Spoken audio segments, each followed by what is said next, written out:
Stephen Bailey stands before the towering gates of the Hazari Arena, his heart pounding. The human gladiator was supposed to die today, but fate has other plans. As the gates creak open, revealing a sea of blue-skinned aliens, Stephen realizes his death is meant to be a spectacle. The roar of 100,000 Hazari spectators assaults his ears as he steps onto the sand-covered floor. Above, in her royal box, Queen Xena lounges on a crystalline throne. Her forearms rest on ornate armrests, iridescent wings shimmering in the harsh arena lights. Stephen's gaze locks onto his opponent, a monstrous, genetically engineered beast with razor-sharp claws and multiple rows of teeth. The creature's muscles ripple beneath its scaled hide as it paces, hunger gleaming in its eyes. This is no mere gladiatorial match. It's an execution, Stephen realizes. The Hazari expect him to die for their entertainment. As the beast charges, Stephen's military training kicks in. He analyzes its movements, noticing a slight favoring of its left side. The human ducks and rolls, narrowly avoiding razor-sharp claws. Sand flies as the monster skids past. Stephen's mind races, formulating a plan. He sprints toward the arena wall, the beast in hot pursuit. At the last second, he leaps aside. The creature, unable to stop its momentum, crashes into the barrier with a sickening crunch. The impact shatters a section of the wall, revealing a hidden passageway. Without hesitation, Stephen dives through the opening. Shouts of surprise and anger erupt behind him as he races down the dimly lit tunnel. Hazari guards give chase, their heavy footfalls echoing off the stone walls. As Stephen runs, he catches snatches of conversation that make his blood run cold. "The queens are interested in him now," one guard pants. "A human mate could strengthen the royal bloodlines," another replies. Stephen's mind reels. He's no longer just fighting for survival. The future of humanity might be at stake. The tunnel opens into a vast alien cityscape. Organic structures blend seamlessly with crystalline spires, creating a landscape unlike anything on Earth. Hazari ships patrol the skies, their engines humming ominously. Alarms blare throughout the city as Stephen dashes through the streets. He spots a communication hub in the distance, his best chance to contact Earth and warn them of the Hazari threat. As night falls on the alien world, Stephen steels himself for the dangerous journey ahead. He's unaware that his actions have set in motion events that could reshape the balance of power in the galaxy. In her royal chambers, Queen Xena issues a secret order to her personal guards. "Bring me the human. Alive." Her eyes gleam with intrigue, setting up a conflict with other Hazari factions who want Stephen dead. The human gladiator was supposed to die. Now as he navigates the chaotic city streets, Stephen Bailey realizes his survival might be the key to humanity's future, and the obsession of alien queens. Stephen's heart raced as he darted through the alien streets, the unfamiliar cityscape a blur of organic structures and crystalline spires. His military training kicked in, helping him navigate the chaos erupting around him. Hazari citizens of various hues scurried out of his way, their multiple limbs flailing in surprise. As he rounded a corner, he collided with a slender figure. Stumbling back, Stephen found himself face to face with a young Hazari female. Her vibrant purple skin shimmered in the dim light, and her silver eyes locked onto his with an intensity that made him pause. "You're the human everyone's looking for," she said, her voice a melodic whisper. "I'm Zara. Come with me if you want to live."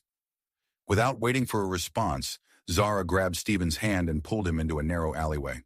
Her touch sent an electric jolt through his body, momentarily distracting him from the danger at hand. "Why are you helping me?" Stephen asked, his breath coming in short gasps. Zara's silver eyes darted around, checking for pursuers. "I'm part of the resistance. We oppose Queen Xena's rule. Your escape has thrown the city into chaos. It's the perfect opportunity for us to act." She pressed a small device into Stephen's hand. "This will cloak you from Hazari sensors. We need to get you to the communication hub." As they moved through the city, Zara explained the complex power dynamics of Hazari society. Stephen's mind reeled with the new information, but he forced himself to focus on their immediate goal. The queens have been vying for power for centuries, Zara said as they ducked behind a crystalline structure to avoid a passing patrol. Your arrival has upset the balance. Queen Xena wants you alive, but others... Her words were cut short by the sound of heavy footfalls approaching. Stephen tensed, ready for a fight, but Zara pulled him into a hidden alcove.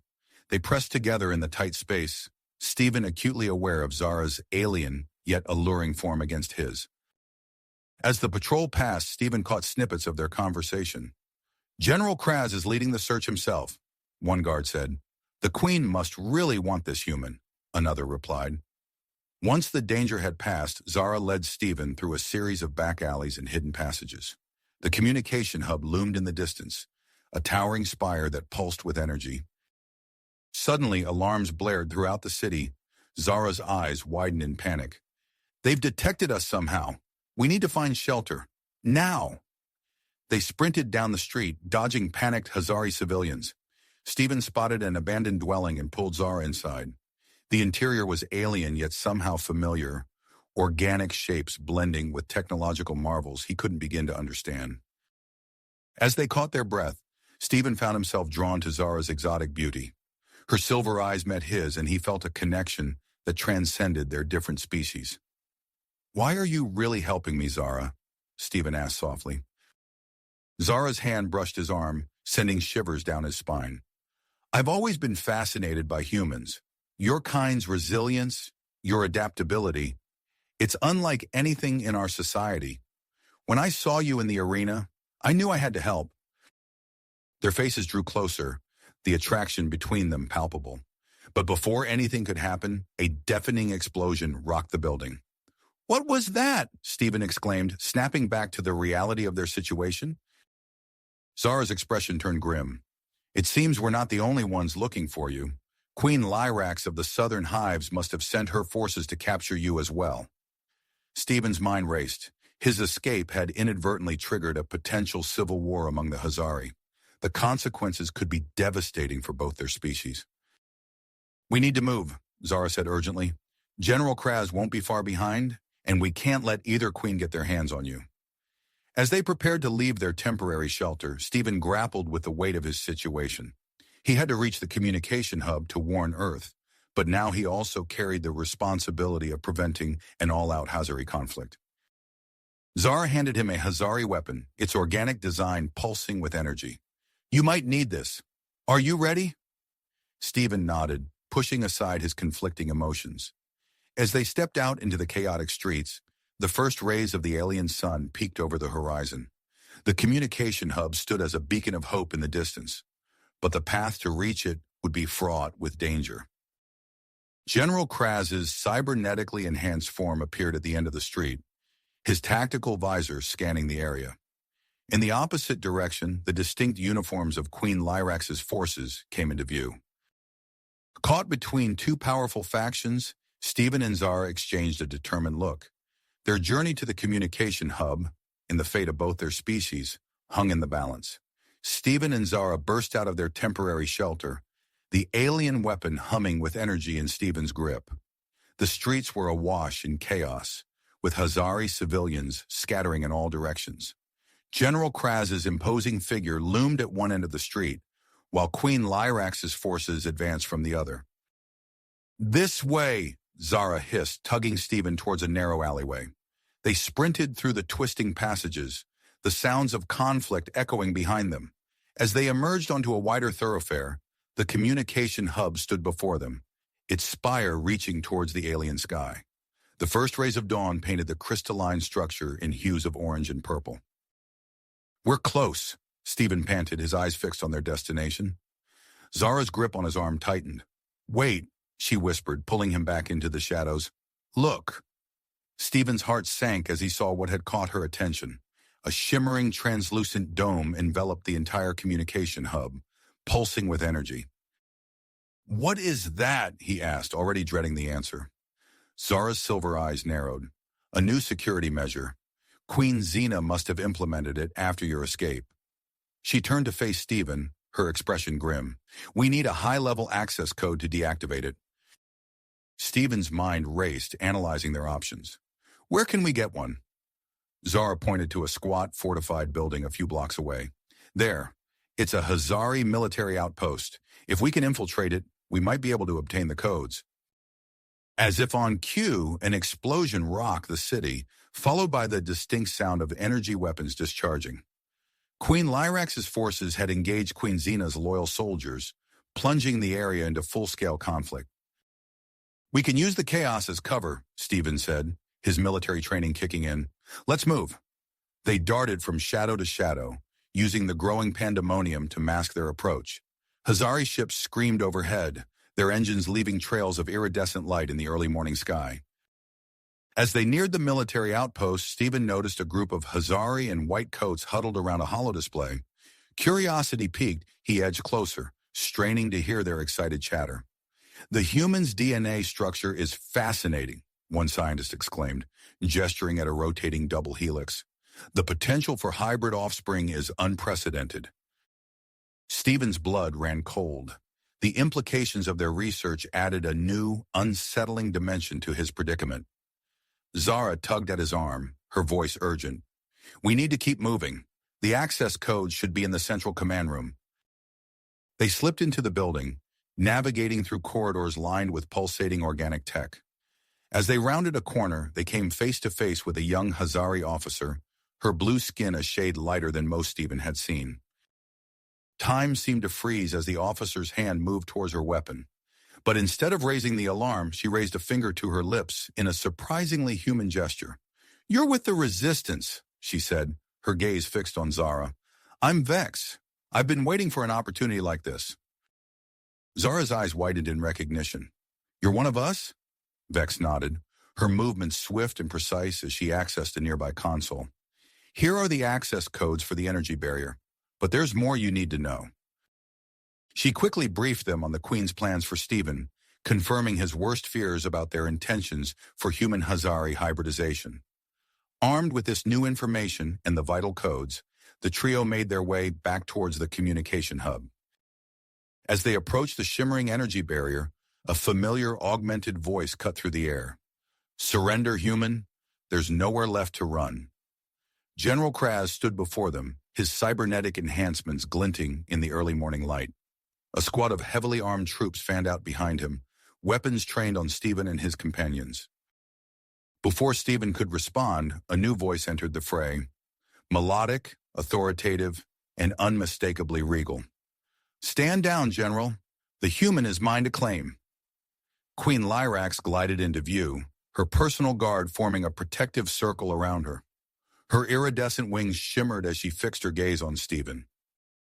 "By right of combat and cunning, this human has proven himself worthy of the Southern Hives," Lyrax declared.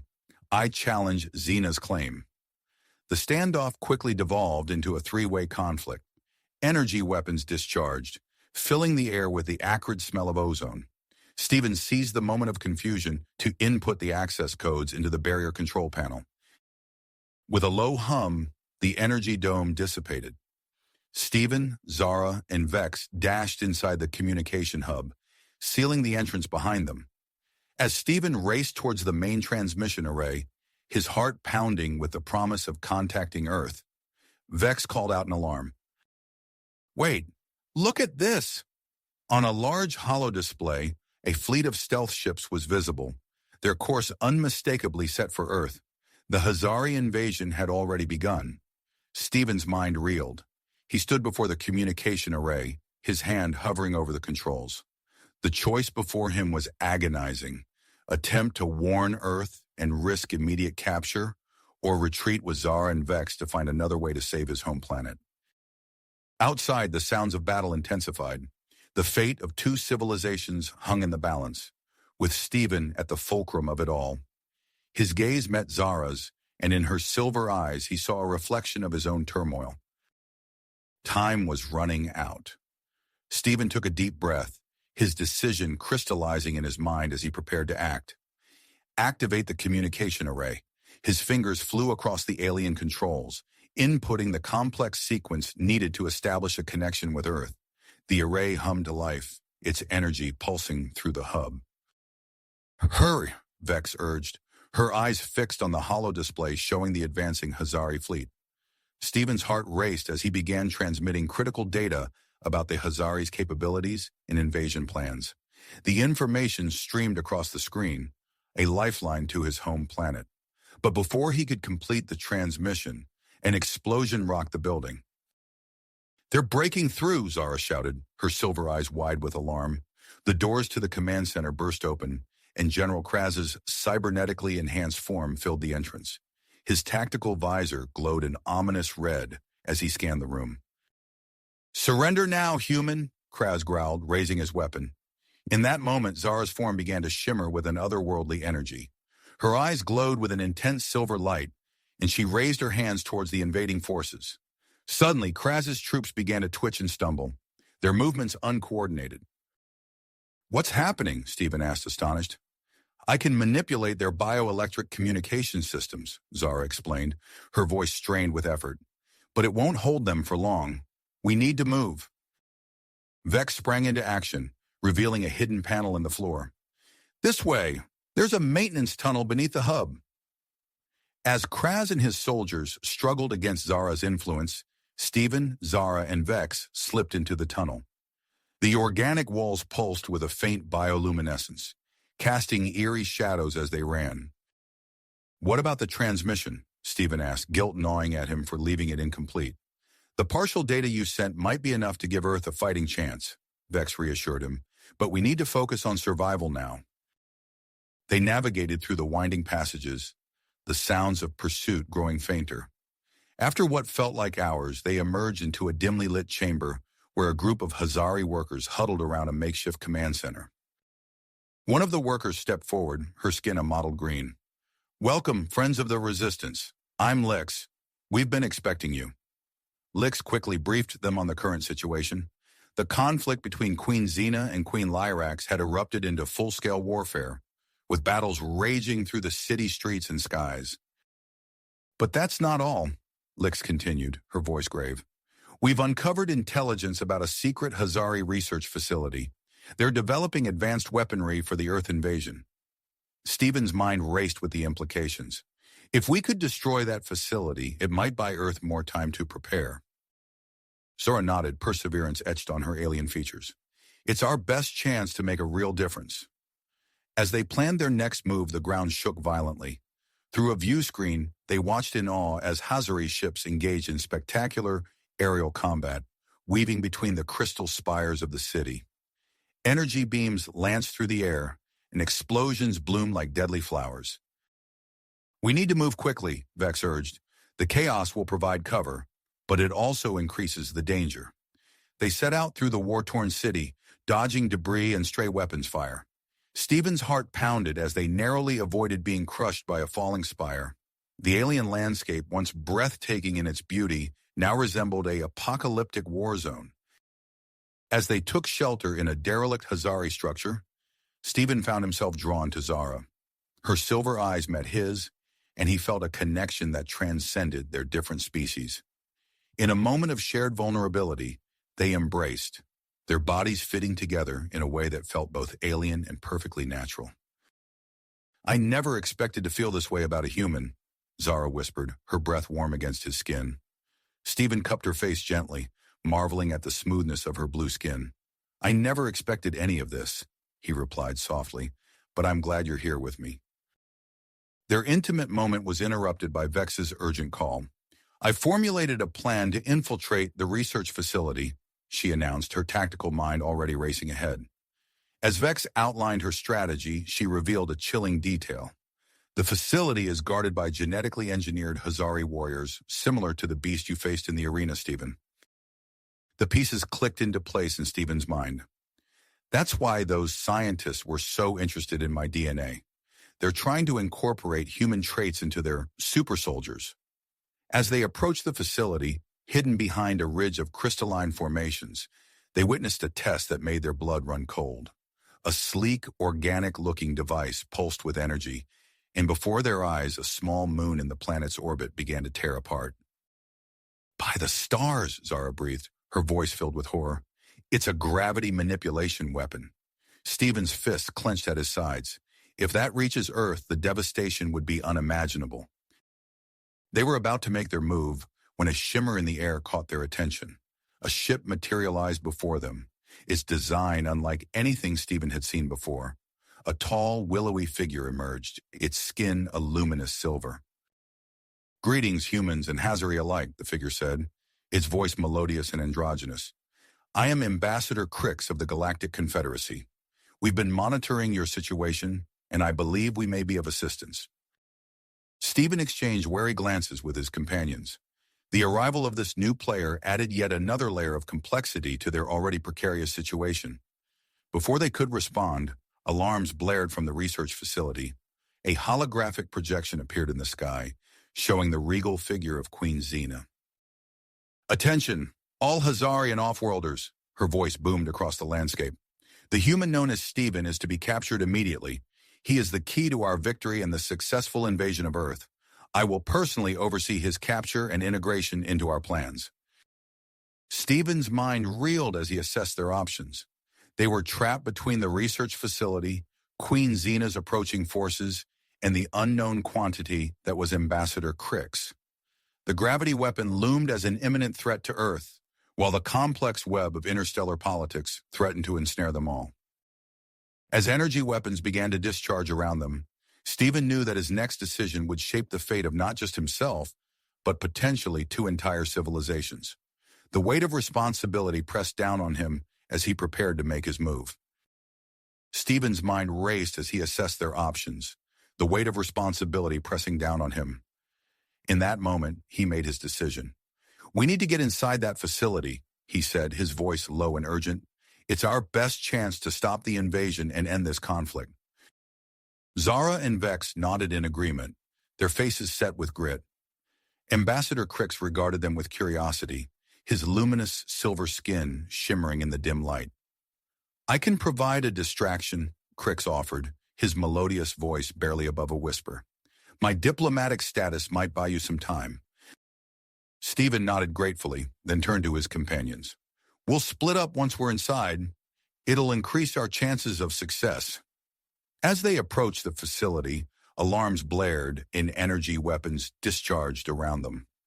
The air crackled with tension and the acrid smell of ozone. Ambassador Crix glided towards the main entrance, his tall, willowy form drawing the attention of the guards. Taking advantage of the distraction, Stephen, Zara, and Vex slipped inside through a maintenance hatch. The interior of the facility pulsed with an eerie, organic light, the walls seeming to breathe with a life of their own. "Vex, can you access their security systems?" Stephen asked, his eyes scanning their surroundings for potential threats. Vex nodded, her fingers already dancing across a nearby console. "I'll create some chaos. Throw them off our scent." As Vex worked her magic, Stephen and Zara shared a look of understanding. Without a word, they set off deeper into the facility, their footsteps echoing in the strange, biomechanical corridors. They hadn't gone far when they encountered their first obstacle. A group of Hazari warriors, their bodies enhanced and twisted by genetic modification, blocked their path. Stephen's heart raced as he recognized features similar to his own in their altered forms. "They used my DNA," he muttered, a mix of disgust and fascination in his voice. The warriors attacked with inhuman speed and strength. Stephen's military training kicked in as he ducked and weaved, his human adaptability allowing him to anticipate their moves. Beside him, Zara's hands glowed with bioelectric energy, sending arcs of power that disrupted the warriors' augmented systems. Despite their efforts, the fight took its toll. Stephen felt a sharp pain in his side as one of the warriors landed a glancing blow. Zara's arm bore a nasty burn from a near miss with an energy weapon. As they dispatched the last of their attackers, Stephen and Zara found themselves face to face, breathing heavily. The adrenaline of the fight, combined with the intensity of their shared ordeal, created an electric tension between them. Without thinking, Stephen pulled Zara close, their lips meeting in a passionate kiss. For a moment, the chaos around them faded away, replaced by the warmth of their connection. Zara pulled back first, her silver eyes wide with a mix of surprise and longing. "We should," she began. "Focus on the mission," Stephen finished, nodding. "Let's go." They pressed on, their bond stronger than ever, until they reached the central chamber. The sight that greeted them was both awe-inspiring and terrifying. The gravity weapon dominated the room, a massive construct of pulsing organic tech in gleaming metal. Energy crackled around it, distorting the very air. "It's not just a weapon," Zara gasped, her scientific mind racing to understand what she was seeing. "It's a device capable of manipulating space-time itself." Stephen's brow furrowed as he considered the implications. "If we destroy it, we could create a localized black hole," Zara finished, her voice grim.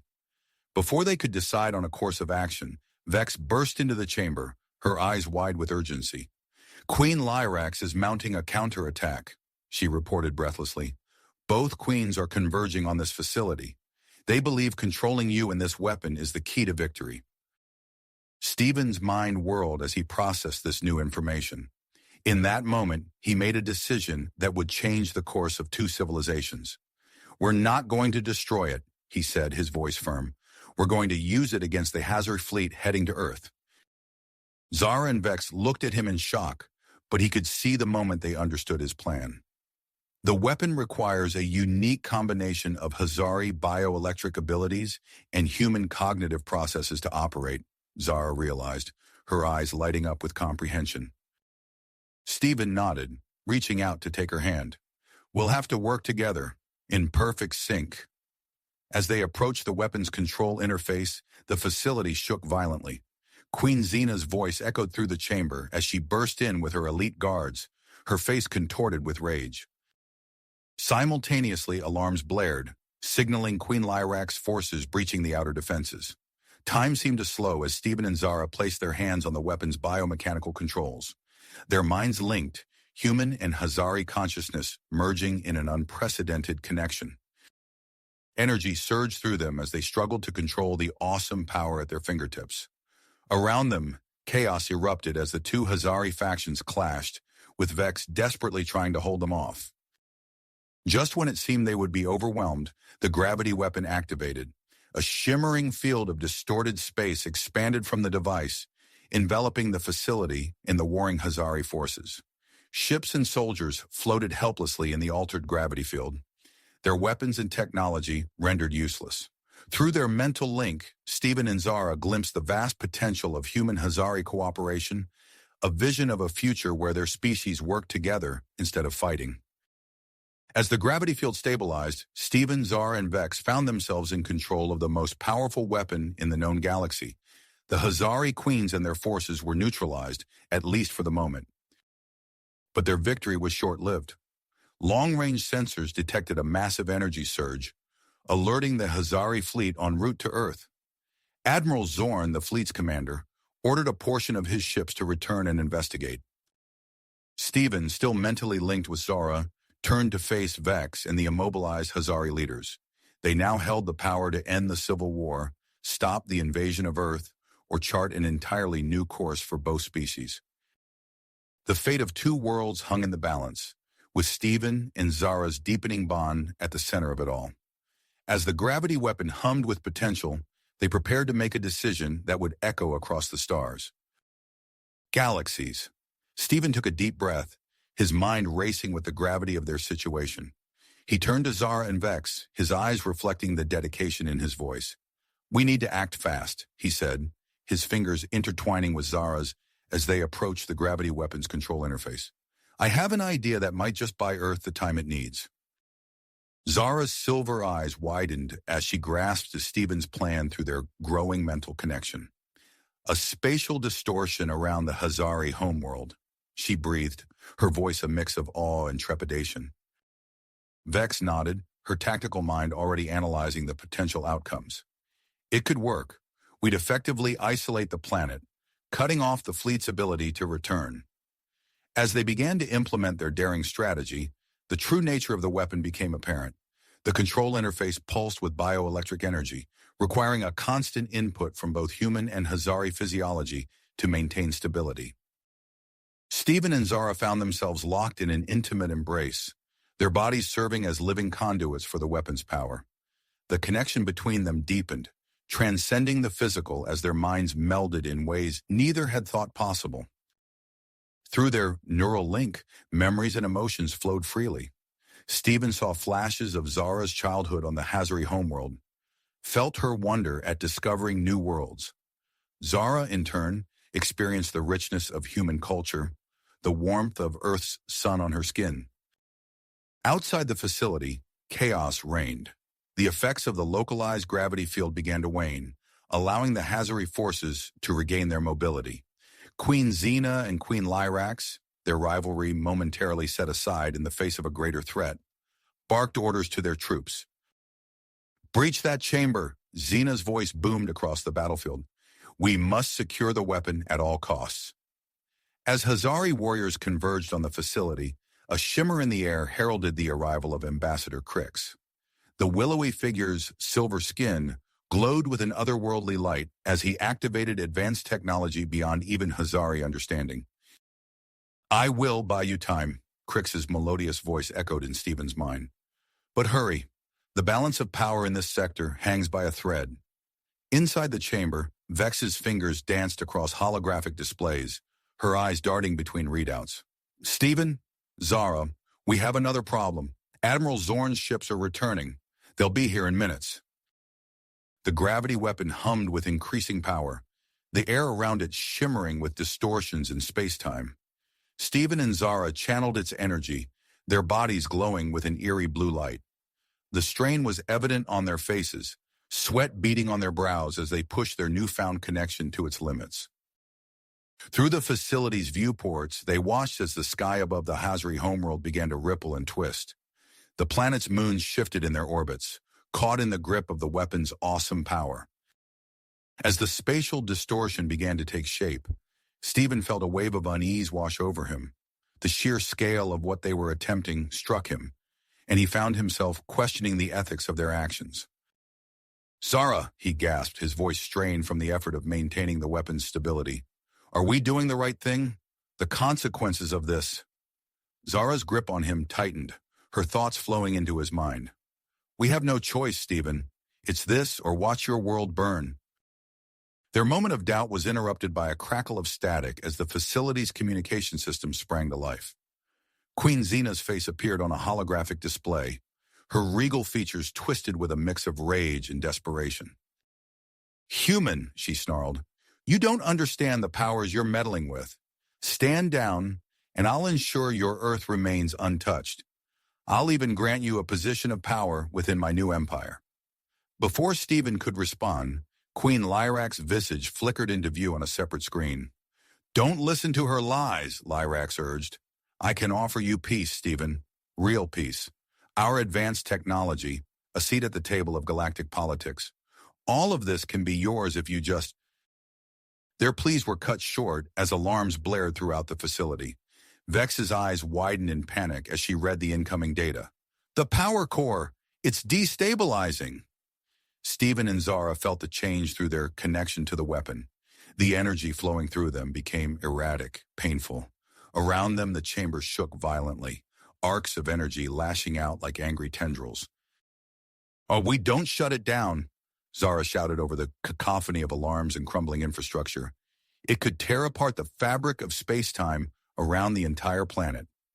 As Stephen prepared to make the hardest decision of his life, a new sensation flooded his mind through his link with Zara. Images and knowledge, ancient and profound, cascaded through their shared consciousness. "Stephen," Zara gasped, her silver eyes wide with shock. "Do you see it? Our peoples? We're not so different after all. We share a common ancestor." The revelation hit Stephen like a physical blow.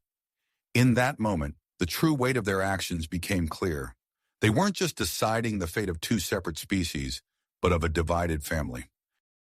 Energy tendrils whipped around the chamber, the air itself seeming to scream as space-time buckled under the strain.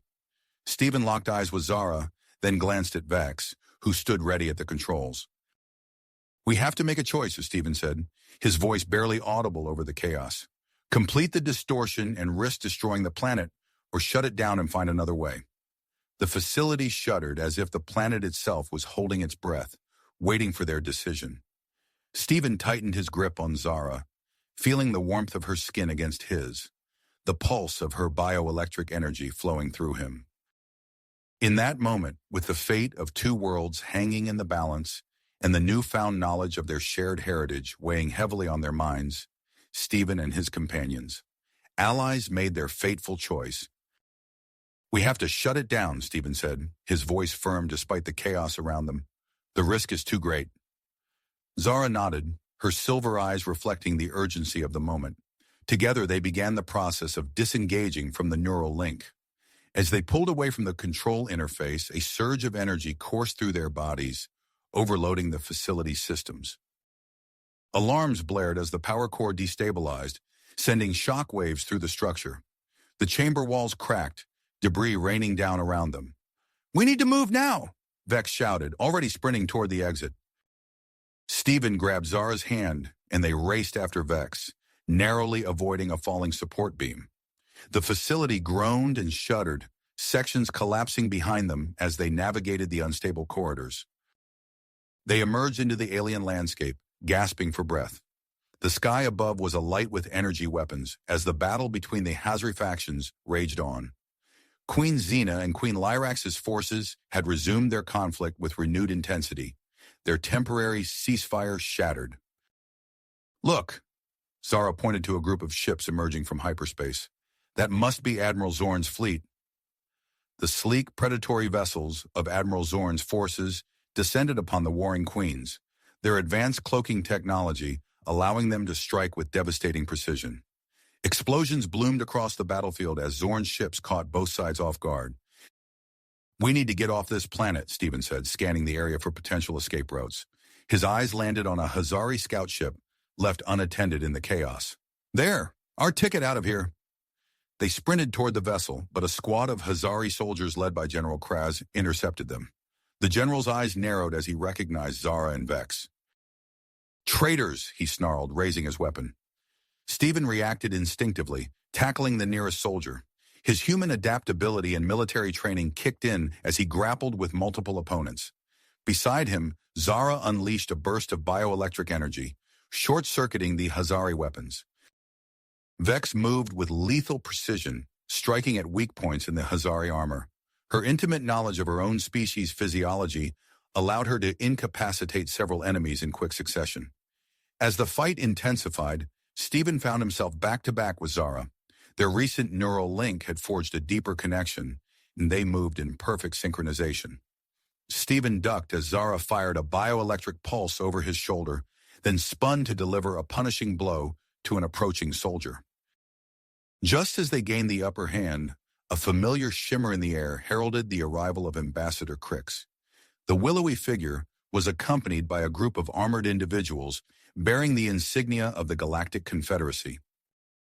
"Stephen, Zara, Vex," Crix's melodious voice cut through the din of battle.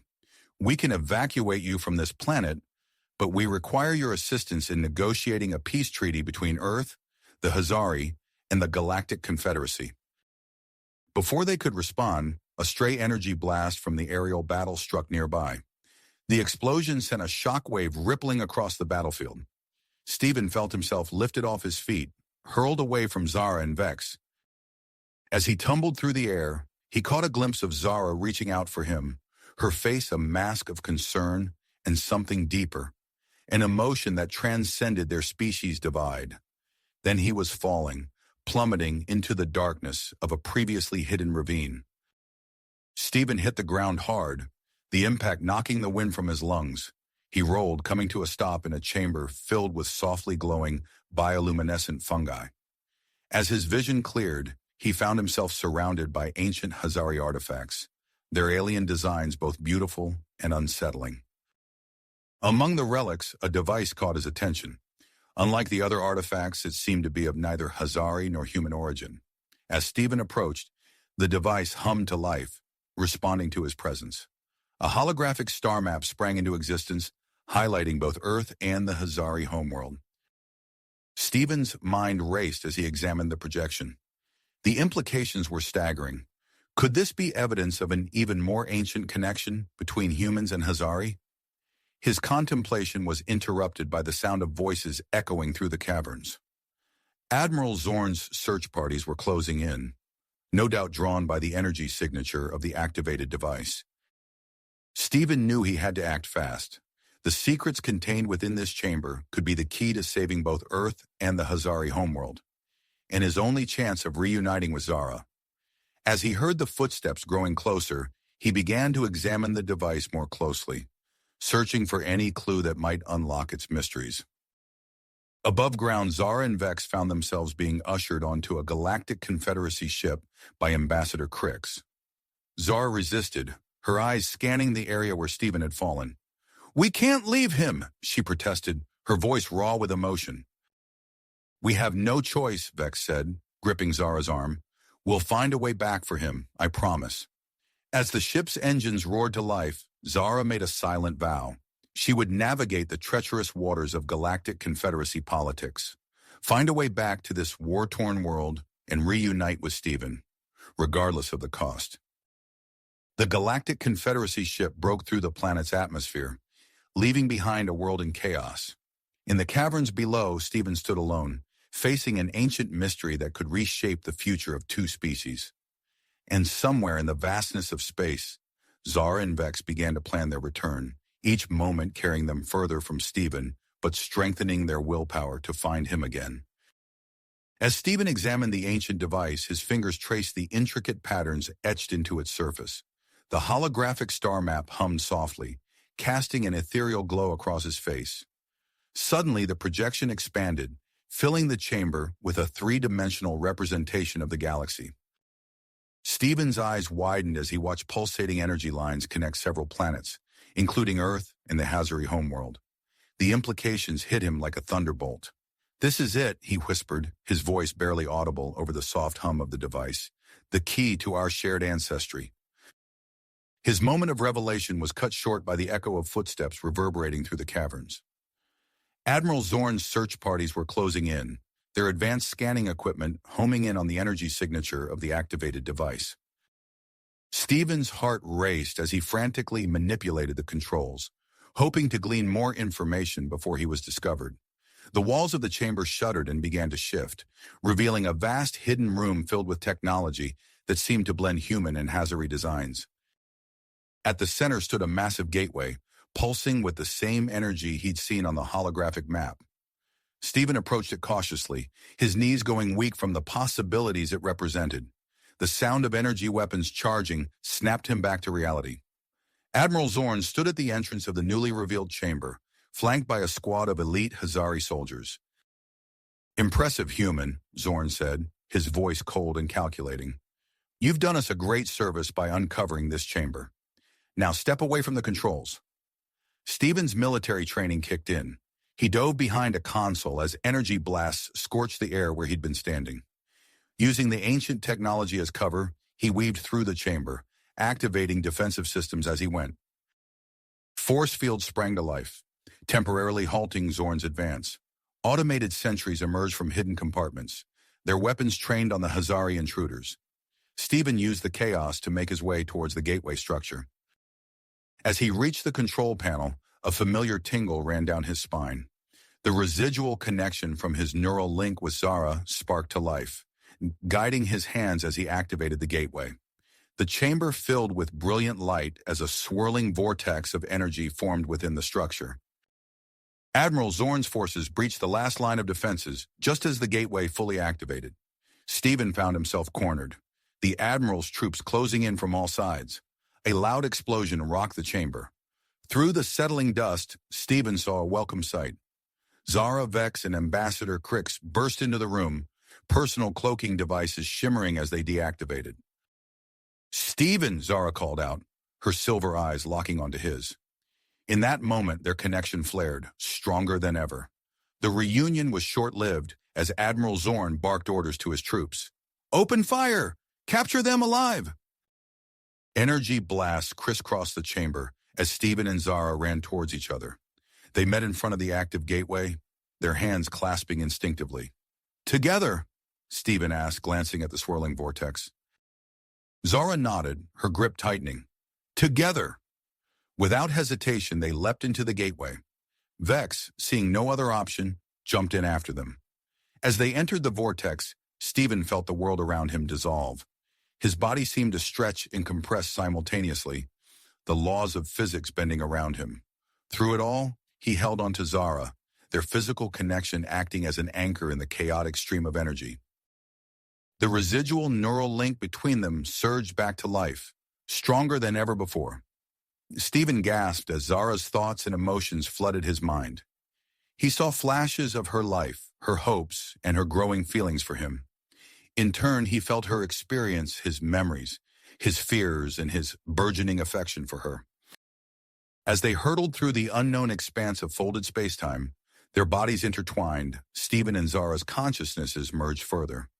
The boundary between human and Hazari began to blur, each gaining a profound understanding of the other species. Vex tumbled through the vortex behind them, her analytical mind racing to comprehend the impossible physics at work. She watched in awe as Stephen and Zara's bodies began to glow with a soft blue light, the energy of their deepening connection visible even in this impossible space. The journey seemed to last both an eternity and no time at all. Just as Stephen felt he could no longer endure the intensity of the experience, the vortex began to shift. A new light appeared ahead, growing brighter with each passing moment. Stephen tightened his grip on Zara as they approached the unknown destination. Whatever lay ahead, they would face it together, forever changed by their shared journey through the gateway. As the light engulfed them, Stephen's last conscious thought was of the incredible adventure that awaited them, and the newfound bond that would see them through whatever challenges lay ahead. As the light engulfed them, Stephen's last conscious thought was of the incredible adventure that awaited them, and the newfound bond that would see them through whatever challenges lay ahead. The vortex stretched and compressed their bodies, twisting the very fabric of space-time around them. Stephen felt Zara's grip tighten, her fingers intertwining with his as they hurtled through the swirling mass of energy. Vex tumbled behind them, her analytical mind struggling to comprehend the impossible physics at work. Time lost all meaning as they traversed the cosmic corridor. Stephen's senses overloaded with a kaleidoscope of colors and sensations. The residual neural link between him and Zara surged to life, stronger than ever before. Their minds merged, memories and emotions flowing freely between them. Stephen gasped as he experienced flashes of Zara's life, the exhilaration of her first flight, the weight of responsibility as a military leader, and the growing affection she felt for him. In turn, he felt her presence in his own mind, witnessing his childhood on Earth, his grueling military training, and the awe he'd experienced upon first encountering the Hazari. Their bodies began to glow with a soft blue light, the energy of their deepening connection visible even in this impossible space. As human and Hazari consciousness melded, Stephen felt the boundaries between their species start to blur. With a violent lurch, the vortex spat them out. They materialized in midair, crashing down onto soft, spongy ground. Stephen rolled, his military training kicking in as he absorbed the impact. He sprang to his feet, helping Zara up as Vex landed nearby. They found themselves in a dense alien jungle, towering trees with iridescent leaves stretched towards a purple sky. Bioluminescent plants pulsed with an energy reminiscent of the ancient device, casting an ethereal glow across the landscape. "Where are we?" Stephen asked, his voice hoarse. Zara turned to him, her silver eyes wide with wonder. "I don't know, but I can still feel you in my mind. Our link, it's stronger than ever." Stephen nodded, realizing he could sense Zara's thoughts and emotions with startling clarity. Even without physical contact, their minds remained intimately connected. Vex's voice cut through their moment of realization. "We need to move. Now!" Following her gaze, Stephen spotted several large predatory creatures lurking in the underbrush. Their eyes glowed with an otherworldly light, fixed hungrily on the newcomers. "This way," Zara said, pointing towards a rocky outcropping.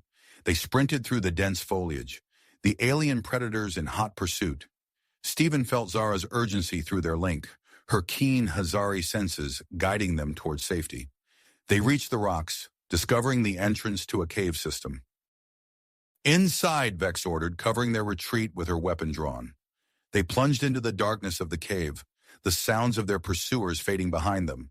As their eyes adjusted, they noticed a faint glow emanating from deeper within the cavern. "Should we press on?" Stephen asked, looking to his companions.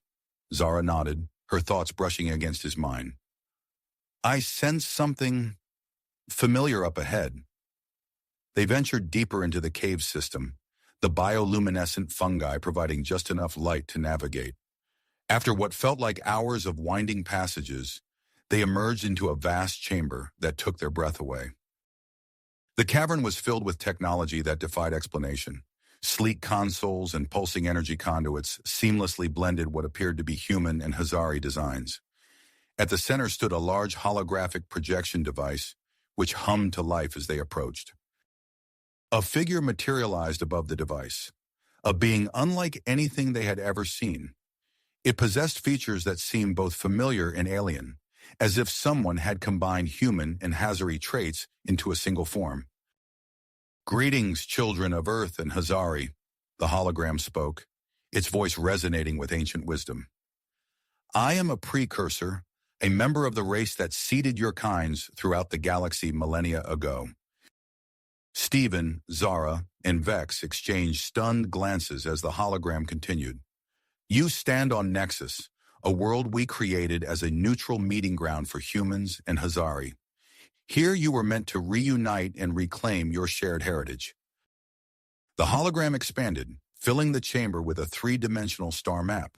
It highlighted Earth and the Hazari homeworld, along with several other planets connected by pulsating energy lines. "Your species were part of a grand experiment," the precursor explained. "We sought to test different evolutionary paths with the ultimate goal of creating a hybrid species that could unlock the full potential of both races." As the implications of this revelation sank in, the cave began to tremble. The hologram flickered and vanished as the walls of the chamber started to shift and reconfigure. "What's happening?" Vex shouted over the rumbling. Before anyone could answer, the cavern walls peeled away, revealing a breathtaking sight. They stood at the edge of a massive underground city, its architecture a perfect blend of human and Hazari styles. Towering spires reached towards a cavern ceiling that shimmered like a starry sky. "By the eternal void," Zara whispered, her awe flowing through their neural link. As they took in the magnificent sight, a distant alarm began to sound. A new holographic display sprang to life, showing a tactical view of their home systems. Stephen's heart sank as he witnessed a massive Hazari fleet preparing to launch towards Earth. He felt Zara's shock and dismay through their connection. "We have to stop them," Stephen said, his mind racing. Zara nodded, her thoughts aligning with his. "There must be something here we can use. The precursors wouldn't leave us defenseless." They rushed to the nearest console, their fingers flying over the alien controls. Their enhanced neural link allowed them to work in perfect synchronization, processing information at an incredible rate. "Here," Zara exclaimed, bringing up schematics for a powerful defense system. Stephen studied the display, his mind melding with Zara's as they deciphered the ancient technology. "It looks like it can generate a galaxy-wide energy field. We could disable the entire Hazari fleet." Vex, who had been monitoring their surroundings, interrupted with urgent news. "We have another problem. I'm picking up signals from an unknown alien force. They're mobilizing, heading this way." Stephen and Zara exchanged a determined look. They knew what they had to do. "Activating this system requires a perfect symbiosis between human and Hazari biology," Zara said, her hand finding Stephen's. He nodded, understanding flowing between them. "Our neural link, it's the key."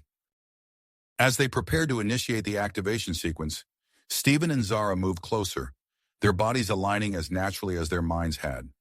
The intimacy of the moment was not lost on either of them, their connection deepening with each passing second. Vex took up a defensive position, her eyes darting between the city's entrance and the tactical display. "Whatever you're going to do, do it fast. We're running out of time." Stephen and Zara stepped onto a glowing platform, their bodies starting to shimmer with the same energy that pulsed through the ancient city. As they began the activation sequence, their minds merged completely, transcending the boundaries of their species. In that moment of perfect unity, they felt the full weight of their shared heritage and the responsibility that came with it. The fate of two worlds, and perhaps the entire galaxy, rested in their hands. The defense system hummed to life around them, ancient machinery awakening after millennia of slumber. As energy coursed through their entwined bodies, Stephen and Zara stood on the precipice of a new era, one that would forever alter the course of human and Hazari history. History. As the defense system powered up, Stephen and Zara's connection intensified beyond anything they had experienced before. Their bodies pulsed with energy, a soft blue glow enveloping them as they stood on the platform. Suddenly, a surge of sensation overwhelmed them both. Stephen gasped as he felt Zara's heart racing as if it were his own. Zara trembled, experiencing the rush of adrenaline coursing through Stephen's veins. Their neural link had evolved, transcending mere thought-sharing to encompass physical sensations and emotions. "I can feel everything," Zara whispered, her voice filled with awe. Stephen nodded, unable to form words as waves of Zara's emotions washed over him. The intimacy of their connection was intoxicating, their bodies instinctively drawing closer. A loud hum filled the chamber as the ancient machinery roared to life. Vex, who had been monitoring the tactical displays, called out urgently, "Something's happening! The energy signature of this place. It's becoming visible across vast distances of space." Before Stephen or Zara could respond, a massive pulse of energy erupted from the heart of Nexus. It swept through the galaxy at impossible speeds, reaching the Hazari fleet just as they entered Earth's solar system. The pulse struck the ships, instantly disabling their propulsion and weapon systems. On Earth, chaos erupted as the massive alien armada suddenly appeared in near orbit, only to fall silent and motionless. Emergency broadcasts flickered across every screen on the planet, while military forces scrambled to respond to the potential threat. Back on Nexus, the activation of the defense system triggered a series of hidden chambers to open throughout the underground city. Stephen and Zara, still reeling from their enhanced connection, stepped off the platform. They moved in perfect synchronization, their bodies attuned to each other's every motion. "We need to explore these new areas," Stephen said, his words echoing Zara's thoughts before she could voice them. Vex nodded, her analytical mind already processing the possibilities. "I'll keep monitoring our surroundings and the galaxy at large. We don't know what other effects this pulse might have had." As they ventured deeper into the newly revealed chambers, Stephen and Zara discovered vast libraries of precursor knowledge. Holographic displays sprang to life at their approach, revealing schematics for advanced medical technology and faster-than-light travel systems far beyond current human or Hazari capabilities. Their enhanced connection allowed them to intuitively understand and operate much of the precursor technology. Stephen found himself easily deciphering complex Hazari scripts, while Zara grasped intricate human engineering concepts without effort. Together, they unlocked secrets that neither species could have deciphered alone. As they explored, Vex's voice crackled over their communication devices. "We have a problem. I'm detecting an unknown ship entering the outskirts of the Nexus system. Its energy signature doesn't match any known human or Hazari designs." Stephen and Zara exchanged a worried glance. Their shared anxiety amplified through their link. They hurried back to the central chamber, where Vex had pulled up a tactical display of the approaching vessel. "I've found some historical records about this species," Zara said, her fingers flying over a nearby console. "They're called the Vorax. The precursors mentioned them as part of their original experiments, but they evolved into an aggressive, warlike race." Stephen's eyes widened as he absorbed the information flowing through their link. The precursors sealed away their advanced technology to keep it out of Vorax's hands. That's why Nexus was hidden for so long. Vex interrupted their revelation. "Whatever these Vorax are, they're getting closer. We need to activate Nexus's defensive capabilities." They rushed to the weapons control system, but as Stephen and Zara attempted to access it, they encountered unexpected resistance. A holographic message appeared before them. "Full access requires complete human Hazari integration." Stephen turned to Zara, understanding flooding between them. "We need to take our connection even further," he said softly. Zara nodded, a mix of anticipation and nervousness flowing through their link. "It will change us permanently. Are you sure?" In response, Stephen pulled Zara close, their bodies fitting together as if they were made for each other. As their lips met, a surge of energy coursed through them both. The boundaries between human and Hazari began to blur, their physiology shifting and merging in ways that defied conventional understanding. As Stephen and Zara underwent their profound transformation, alarms blared throughout the chamber. Vex's voice cut through their haze of sensation. Multiple ships entering the system. It's a Hazari expedition led by Admiral Zorn. The newly transformed Stephen and Zara broke apart, their bodies still tingling with residual energy. They turned to face the tactical display, where the Hazari ships were rapidly approaching Nexus. In the distance, the Vorax vessel loomed ever closer. Stephen's voice was steady as he addressed his companions. We've unlocked the full power of Nexus, but now we face threats from multiple fronts. Whatever happens next will shape the future of not just humans and Hazari, but the entire galaxy. Zara nodded, her thoughts aligning perfectly with his. We'll face it together. As they prepared to confront the approaching forces, Stephen and Zara stood side by side, their new hybrid physiology humming with untapped potential. The ancient city of Nexus thrummed with energy around them, its secrets and power now at their fingertips. With the fate of multiple species hanging in the balance, they braced themselves for the complex confrontation that lay ahead. As Stephen and Zara stood united, ready to face the impending threats, a surge of energy coursed through their bodies. The transformation began suddenly, catching them both off guard. Stephen gasped as he felt his muscles tighten and expand, his skin tingling with newfound sensitivity. Zara's eyes widened as her mind raced, processing information at an unprecedented speed. Their bodies shimmered with a soft blue glow, pulsating in sync with the energy flowing through Nexus. Vex watched in amazement as her companions underwent their metamorphosis. By the void, she whispered, her analytical mind struggling to comprehend the changes before her. As the transformation reached its peak, a deep, resonant voice filled the chamber. Hybrid signature detected, initiating full system access. The trio turned to see a holographic figure materialize in the center of the room. It was an androgynous being, its form shifting between human and Hazari features. I am Guardian, the central AI of Nexus, it announced. Your unique hybrid physiology has awakened me from millennia of dormancy. Stephen flexed his hand, marveling at the newfound strength coursing through his body. What's happened to us? He asked, his voice a mix of awe and concern. Guardian's holographic form flickered as it processed the question. You have become the bridge between human and Hazari, unlocking the full potential of both species. Stephen, you now possess increased strength and limited bioelectric abilities. Zara, your cognitive functions have been enhanced, and you've gained human-like adaptability. Zara's mind raced, absorbing and processing information at an incredible rate. Our neural link, she said, turning to Stephen. It's evolved. I can sense your thoughts, your feelings, as if they were my own. Stephen nodded, experiencing the same intense connection. It's like we're two halves of a whole. Their moment of discovery was interrupted by a series of urgent beeps from the tactical display. Vex, who had been monitoring the situation, called out, Multiple Hazari ships entering the system. It's Admiral Zorn's expedition.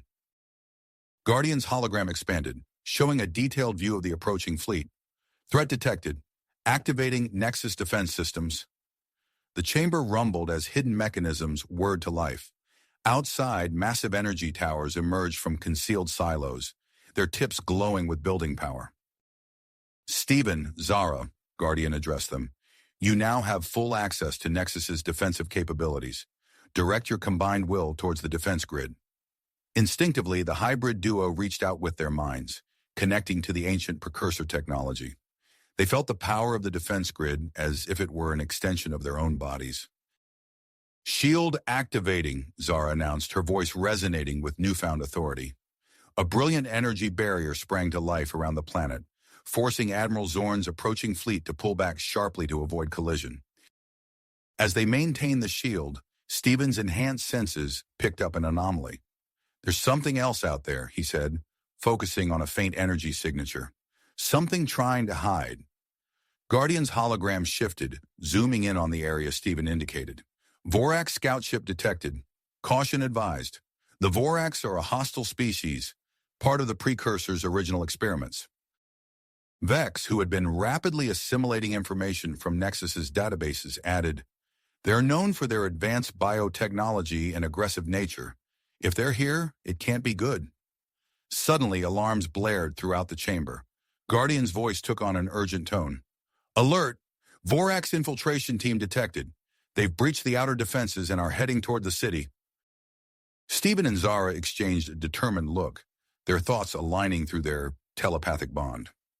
"We need to stop them," Stephen said, Zara nodding in agreement before he even finished the sentence.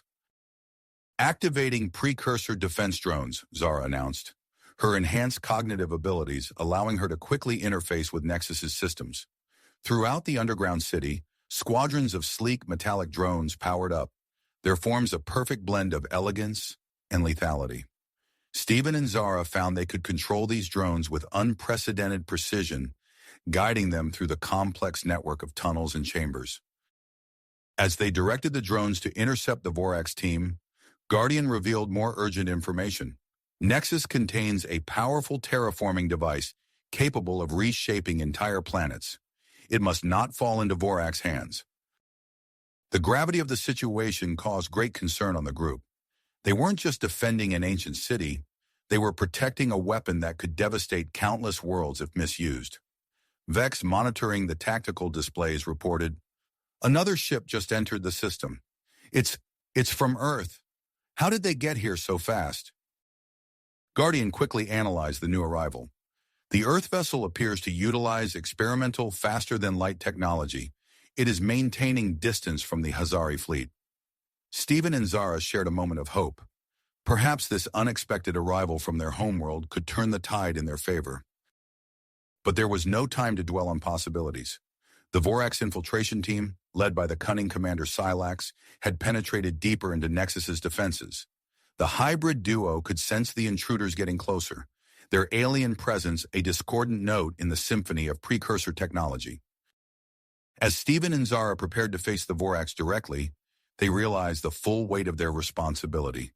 The fate of not just Nexus, but potentially the entire galaxy, rested on their shoulders. With their newfound powers and the ancient might of Nexus at their disposal, they steeled themselves for the confrontation ahead. The sound of approaching footsteps echoed through the corridors. Commander Silax and his Vorax team were almost upon them. Stephen and Zara, their bodies and minds in perfect sync, took up defensive positions. The next few moments would determine the future of human-Hazari relations and the balance of power in the galaxy.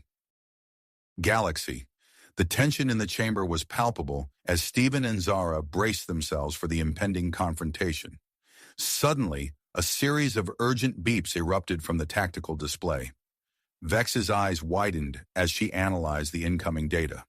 Multiple breaches detected in the outer defenses. The Vorax infiltration team has penetrated deeper than we thought. Guardian's holographic form flickered urgently. Intruders approaching central chambers. Estimated time to arrival, 3 minutes. Stephen and Zara exchanged a determined glance, their hybrid physiology humming with newfound energy.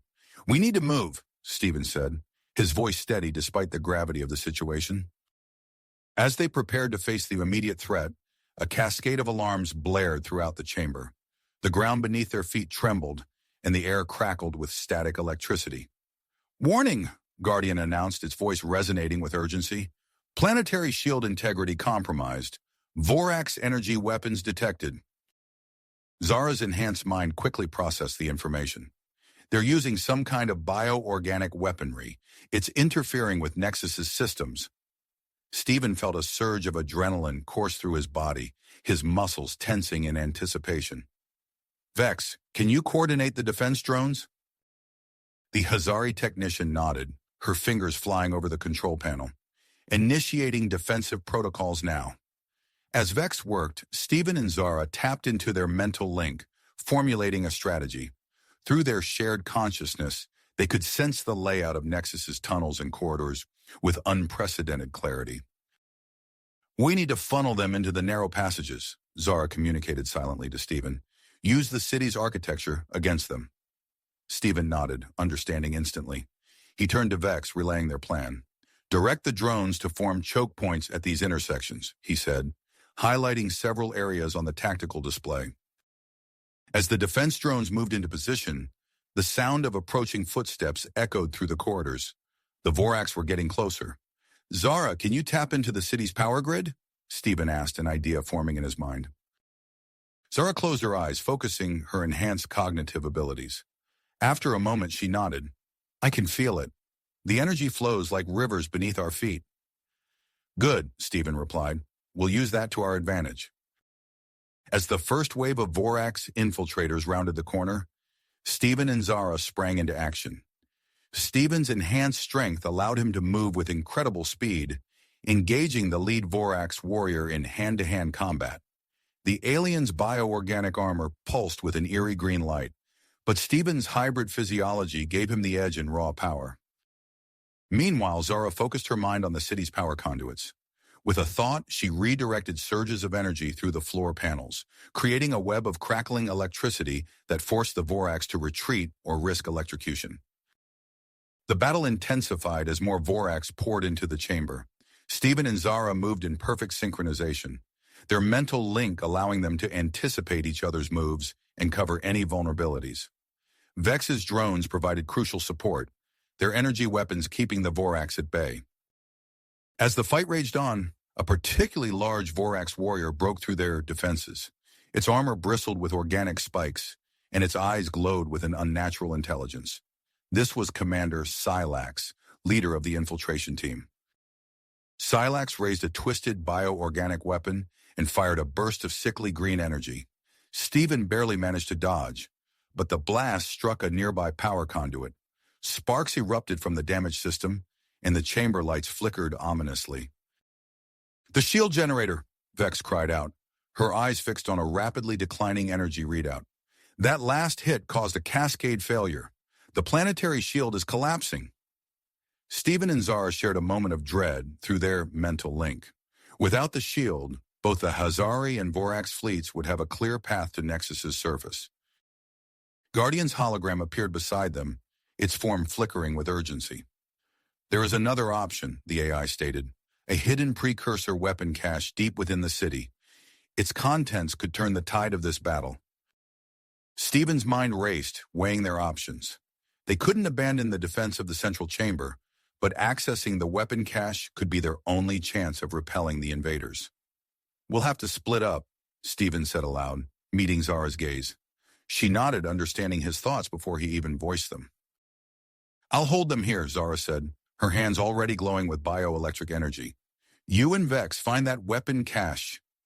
Stephen hesitated for a moment, reluctant to leave Zara alone against the Vorax forces, but through their mental link, he could feel her drive and confidence.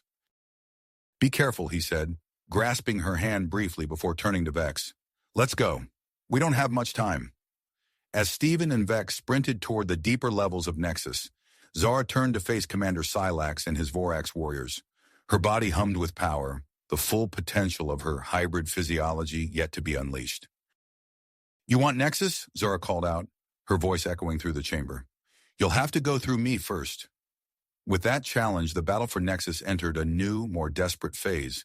The fate of multiple civilizations hung in the balance. As Stephen raced to find the precursor weapons, Zara held the line against the Vorax invasion, and above them, the combined fleets of Earth and the Hazari clashed in the void of space. Space. The battle for Nexus had reached a critical point, with the fate of multiple civilizations hanging in the balance. As Stephen and Vex raced through the winding corridors of Nexus, searching for the hidden precursor weapon cache, they could hear the distant sounds of combat echoing through the ancient city. Zara's fierce battle against Commander Silax and his Vorax warriors reverberated through their mental link, spurring them to move faster. Suddenly, Guardian's hologram materialized before them, guiding them to a concealed entrance. The weapon cache is beyond this door, the AI announced, its form flickering with urgency. Stephen placed his hand on the smooth surface, and the door slid open with a soft hiss, revealing a chamber filled with gleaming precursor technology. At the center stood two sleek metallic suits, that seemed to pulse with latent energy. Precursor battlesuits, Vex breathed, her eyes wide with awe. I've only read about these in ancient texts. Without hesitation, Stephen stepped forward and placed his hand on one of the suits. It immediately came to life, unfurling and enveloping his body in a seamless shell of advanced technology. He felt a surge of power course through him as the suit interfaced with his hybrid physiology. Vex, get this information to Zara, Stephen said, his voice resonating with newfound strength. I'm going back to help her. As Vex nodded and began transmitting the data, Stephen sprinted back towards the central chamber, his enhanced speed allowing him to cover ground at an astonishing rate. Through their mental link, he could sense Zara's growing fatigue as she continued to hold off the Vorax forces. Bursting into the chamber, Stephen saw Zara surrounded by a group of Vorax warriors, her body glowing with bioelectric energy as she fought to keep them at bay. Without breaking stride, he leaped into the fray, his precursor battlesuit amplifying his already formidable strength. Zara, the suits! Stephen called out as he engaged Commander Silax in close combat. There's another one for you in the cache. Understanding flashed through their mental link, and Zara disengaged from her opponents, using her powers to create a momentary barrier between herself and the Vorax. She sprinted towards the weapon cache, trusting Stephen to hold the line. Moments later, Zara returned, now clad in her own precursor battlesuit. The two hybrids stood side by side, their combined power radiating throughout the chamber. The Vorax, sensing the shift in the balance of power, hesitated. Stephen and Zara moved in perfect synchronization, their enhanced abilities and mental link allowing them to anticipate and complement each other's actions flawlessly. They tore through the Vorax ranks, subduing warrior after warrior with precise, calculated strikes. Commander Silax, realizing the battle was lost, attempted to activate a hidden device on his armor. Before he could complete the action, Stephen and Zara were upon him, their combined strength easily overpowering the Vorax leader. With the Vorax infiltrators defeated, Stephen and Zara used the precursor technology at their disposal to create stasis fields, securely containing their captives. The immediate threat neutralized, they turned their attention to the wider battle raging above. The planetary shield, Zara said, her voice tight with concern. It's failing. They shared a look of understanding, both aware of the critical nature of the situation. Without a word, they sprinted toward the shield generator control room, their enhanced speed turning the corridors into a blur. Upon reaching the control room, they found the generator in a state of severe disrepair, sparks flying from damaged conduits and warning lights flashing across multiple displays. The earlier energy blast from Silax's weapon had caused more damage than they initially realized. As they worked to repair the complex machinery, Stephen and Zara felt their mental connection intensify. The stress of the situation, combined with the influence of the precursor technology, caused their minds to merge even further. Fragmented memories from their respective species' histories began to flash through their shared consciousness, providing glimpses into the ancient conflict between humans and Hazari. While they worked, Vex's voice came through the city's communication systems, relaying tactical information about the approaching Hazari and Vorax fleets. Admiral Zorn's forces have entered the atmosphere, she reported, her voice tense. And a new Vorax fleet has just arrived in the system, led by someone called Sovereign Zarlak. As Stephen and Zara continued their repairs, they uncovered a hidden console, its surface coming to life at their touch. Guardian's hologram appeared, explaining, "This database contains blueprints for an advanced planetary defense system. Activation requires a perfect symbiosis between human and Hazari DNA." The hybrid duo exchanged a look, understanding the implications. Their unique physiology made them the key to unlocking this powerful precursor technology. As they prepared to initiate the activation sequence, the city shook violently. Vex's voice came through again, filled with urgency. "The Vorax fleet has begun bombarding the planet's surface," she reported, "and Admiral Zorn's flagship is making a direct approach to our location. We're running out of time." Stephen and Zara, their bodies and minds now inextricably linked, stood before the activation console. They placed their hands on the interface, feeling the surge of precursor energy flow through them. As the activation sequence began, they braced themselves for whatever challenges lay ahead, knowing that the fate of Nexus and perhaps the entire galaxy rested on their shoulders. The chamber hummed with power as massive energy pylons began to emerge from hidden silos across the planet's surface. Stephen and Zara, now acting as living conduits for the immense energies involved, felt their bodies undergo further changes, their human and Hazari traits blending even more seamlessly. As the planetary defense system powered up, they could sense the approaching fleets through the city's sensors. The battle for Nexus was about to enter its most critical phase, and they stood as the last line of defense against the invading armies. Forces. The battle for Nexus was about to enter its most critical phase, and they stood as the last line of defense against the invading armies. As the energy coursed through their bodies, Stephen and Zara's heightened senses detected a new threat. The Hazari ground forces, led by Commander Krell, had breached the outer defenses and were rapidly advancing towards their position. Stephen's mind raced, calculating probabilities and formulating strategies. Through their mental link, he communicated with Zara, dividing their focus between maintaining the planetary defense system and coordinating the city's defenses. "Vex," Stephen called out, his voice amplified by the precursor battlesuit.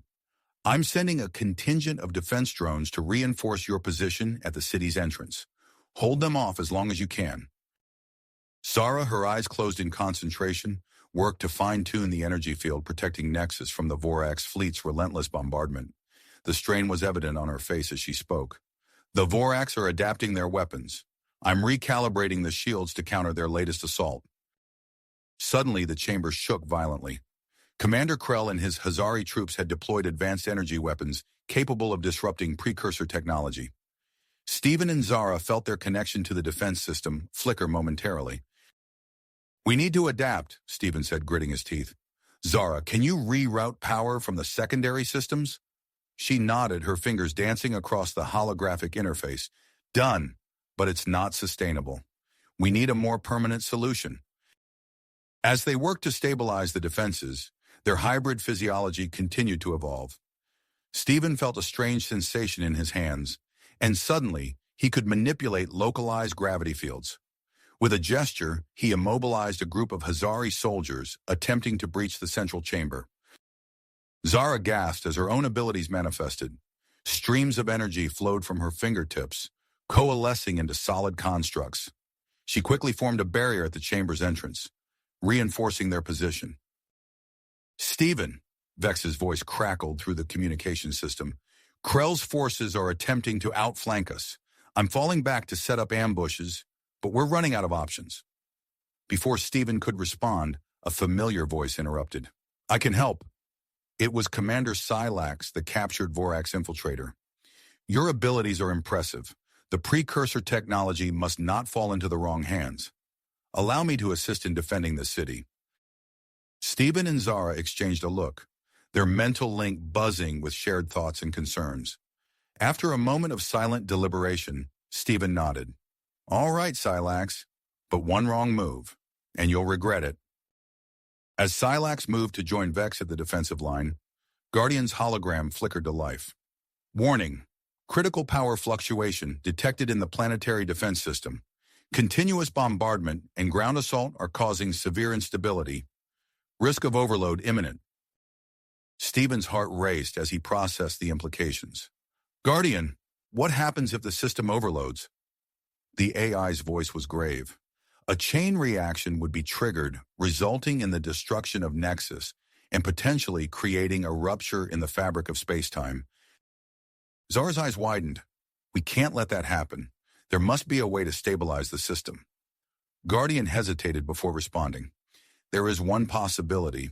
A full merger with the precursor technology could grant you unprecedented control over Nexus's defenses. However, the process is dangerous and untested. It may result in the loss of your individual identities." Stephen and Zara locked eyes, their mental link conveying a mix of fear, willpower, and purpose. They knew what had to be done. "We'll do it," Stephen said firmly. As they prepared for the merger, the sounds of battle grew closer. Commander Krell and his elite squad had breached the final defenses. Vex's voice came through the comm system, strained but determined. "Steve and Zara, whatever you're planning, do it fast. We can't hold them off much longer." Steven and Zara positioned themselves at the central interface, their hands hovering over the pulsing energy core. With a shared nod, they plunged their hands into the swirling vortex of precursor technology. Pain unlike anything they had ever experienced coursed through their bodies. Their forms began to glow, becoming less distinct as they merged more deeply with the ancient systems. The chamber filled with brilliant, otherworldly light, momentarily halting the advancing Hazari forces. As Steven and Zara's consciousness expanded, encompassing the entirety of Nexus's defenses, they became aware of a shift in the space battle above.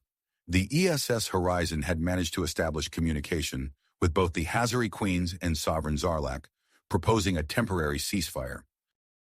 But there was no time to process this development. Commander Krell and his forces burst into the chamber, weapons raised. Vex and Silax engaged them in a desperate last stand, energy weapons flashing and illuminating the chaotic scene. Steven and Zara, their bodies now pulsing with precursor energy, hovered above the battle. Their merged consciousness reached out, touching every system and defense mechanism in Nexus. They were on the brink of a transformation that could alter the course of the conflict and reshape the balance of power in the galaxy. As the battle raged below and negotiations unfolded in orbit, Steven and Zara prepared to unleash the full power of Nexus. The fate of multiple civilizations hung in the balance, with the outcome of this crucial moment poised to echo across the stars. Galaxy. Their merged consciousness reached out, touching every system and defense mechanism in Nexus. As they prepared to unleash the full power of the ancient technology, a blinding light erupted from their forms, engulfing the entire chamber. The intensity of the radiance forced everyone present to shield their eyes. Commander Krell and his Hazari troops stumbled back, their weapons lowering instinctively. Vex and Silax turned away, arms raised to protect their vision. The chamber itself seemed to vibrate with raw energy, the air crackling with power. As the light gradually subsided, gasps of awe and disbelief filled the room. Where Steven and Zara once stood, two shimmering beings of pure energy now hovered. Their forms rippled and pulsed, a mesmerizing blend of human and Hazari characteristics, scarcely controlled within their luminous silhouettes. Steven's consciousness expanded, connecting instantly with every defense system across the planet. With a mere thought, he reached out to the Hazari ground forces. Throughout Nexus, Hazari soldiers suddenly found their weapons and armor deactivated, rendered useless by an unseen force. Simultaneously, Zara focused her newfound abilities on the planetary shield. The barrier surrounding Nexus strengthened and solidified, becoming an impenetrable dome of energy. In orbit, the Vorax fleet's bombardment dissipated harmlessly against the reinforced shield, their most powerful weapons now ineffective. Commander Krell, his face a mask of shock and resignation, lowered his deactivated weapon. "Stand down," he ordered his remaining troops, his voice tight with barely held back frustration. "We can't win this fight." Vex and Silax approached Steven and Zara cautiously, their movements slow and deliberate. Vex's cybernetic eye whirred as she attempted to analyze her transformed allies. "Steven? Zara? Can you understand us?" The energy beings turned their attention to Vex, their forms shimmering with increased intensity. When they spoke, their voices resonated with an otherworldly timbre, seeming to come from everywhere at once. "We hear you, Vex," they said in unison, their words overlapping in perfect synchronization. "We are more than we were before." Silax stepped forward, his Vorax features set in an expression of wonderment. "The precursor technology, it's transformed you completely." As they conversed, Steven and Zara became aware of the negotiations taking place in orbit. Captain Marcus Reed of the ESS Horizon had managed to broker a temporary ceasefire with the Hazari Queens, but Sovereign Zarlak remained defiant. Without a word, Steven and Zara combined their abilities, projecting a colossal holographic image of themselves above Nexus. Their towering forms loomed over the assembled fleets, a breathtaking display of power and control. People of Earth, Hazari and Vorax. They address the fleets, their voices resonating across space. We offer you a chance for peace. The power of Nexus need not be a source of conflict, but an opportunity for cooperation and growth. The holographic display showcased the planet's defenses, demonstrating the futility of further aggression. Queen Xena and Queen Lyrax, already inclined towards a ceasefire, quickly signaled their agreement to negotiate. Sovereign Zarlak, faced with this undeniable show of force, finally relented. His voice, tense with almost unchecked anger, came through the communication channels. Very well, we will participate in these negotiations. Captain Reed, seizing the moment, proposed a summit on Nexus itself. Representatives from all factions will meet on the planet's surface, he announced. We'll discuss the future of the precursor technology and its impact on galactic stability. As the various leaders prepared to descend to Nexus, Steven and Zara faced an unexpected challenge. Their merger with the precursor systems, while granting them immense power, began to strain their individual identities. Memories flickered and blurred, personalities threatening to dissolve into the vast network of ancient technology. Vex, ever observant, noticed the subtle changes in her allies' energy patterns. Something's wrong, she said, turning to Guardian's holographic form. They're losing themselves. Guardian's avatar flickered as it processed the information. The merger is destabilizing their consciousnesses. If we don't act quickly, their individual identities may be lost entirely. As Vex and Guardian frantically searched for a solution, Steven and Zara guided the arriving delegates to a hidden precursor conference chamber. The room's architecture shifted and adapted, accommodating the diverse physiologies of humans, Hazari, and Vorax. Queen Xena and Queen Lyrax entered first, their regal bearing evident despite their clear awe at the surroundings. Sovereign Zarlak followed, his massive Vorax form tense with nearly unleashed aggression. Captain Reed and his human delegation arrived last, their expressions a mix of wonder and dedication. As the summit began, Steven and Zara's struggle intensified. Their energy forms flickered and destabilized, drawing concerned looks from the assembled delegates. Vex and Guardian raced against time, searching the precursor databases for anything that could save their allies. Suddenly, Ambassador Crix stepped forward, his usually reserved demeanor replaced by urgency. I may be able to help, he announced, drawing surprised looks from the other delegates. The Galactic Confederacy has been studying precursor artifacts for centuries. We have knowledge that might stabilize their condition. As Vex, Guardian, and Ambassador Crix huddled together, poring over ancient data and complex energy equations, the fate of Steven and Zara hung in the balance. Their transformation, once a symbol of hope and power, now threatened to erase their very existence. The summit continued, tensions rising as each faction argued for their interests. Queen Xena's voice rose above the others, her words sharp with conviction. Nexus is our ancestral home. The Hazari have the strongest claim to this world and its technology. Sovereign Zarlak slammed his massive fist on the adaptable conference table, causing it to ripple and reform. The precursor technology is too dangerous to be controlled by any single species. It must be destroyed. Captain Reed, his voice calm but firm, offered a counter-proposal. What if we turn Nexus into a neutral zone, a place for collaborative research and cultural exchange, benefiting all our peoples? As the debate raged on, Steven and Zara's energy forms pulsed erratically. Their voices, when they managed to speak, came in broken fragments. The assembled leaders watched in growing concern as the powerful beings who had brokered this meeting now seemed on the verge of unraveling. Vex's voice cut through the tension. We found something, a precursor device designed to anchor consciousness. It might stabilize Steven and Zara, but we need time to activate it. Ambassador Crix nodded, his fingers dancing over a complex holographic interface. I'm inputting the data from our research. It should enhance the device's effectiveness. As they worked, the summit reached a critical juncture. The fate of Nexus, the precursor technology, and the balance of power in the galaxy all hung in the balance. Steven and Zara, once the mediators of this historic meeting, now hovered on the brink of either retaining their individuality or becoming one with the ancient systems that powered the planet. The chamber hummed with tension as Vex and Crix raced to save their allies, while the leaders of three species debated the future of galactic civilization. In this moment of crisis, the true test of cooperation and understanding between humans, Hazari, and Vorax was about to begin. Unfold. The chamber hummed with a palpable tension as Vex, Guardian, and Ambassador Crix worked feverishly to stabilize Steven and Zara's merging consciousness. The hybrid duo's physical forms continued to flicker and distort, their bodies hovering above the precursor conference chamber in a swirling mass of energy. The assembled leaders watched with a mixture of awe and concern as the once solid forms of Steven and Zara pulsed and rippled like living holograms.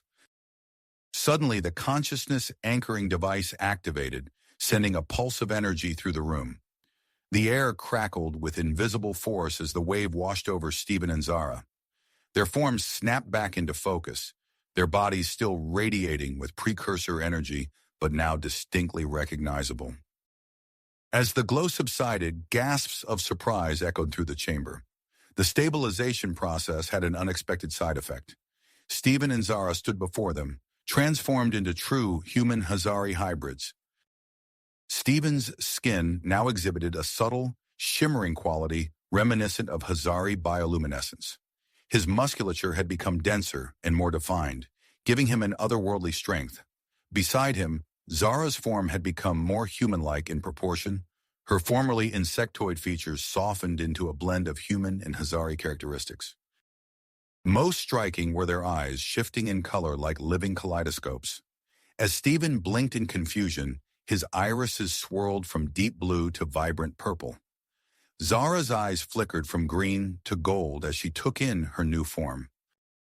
The summit attendees erupted into a cacophony of demands and questions.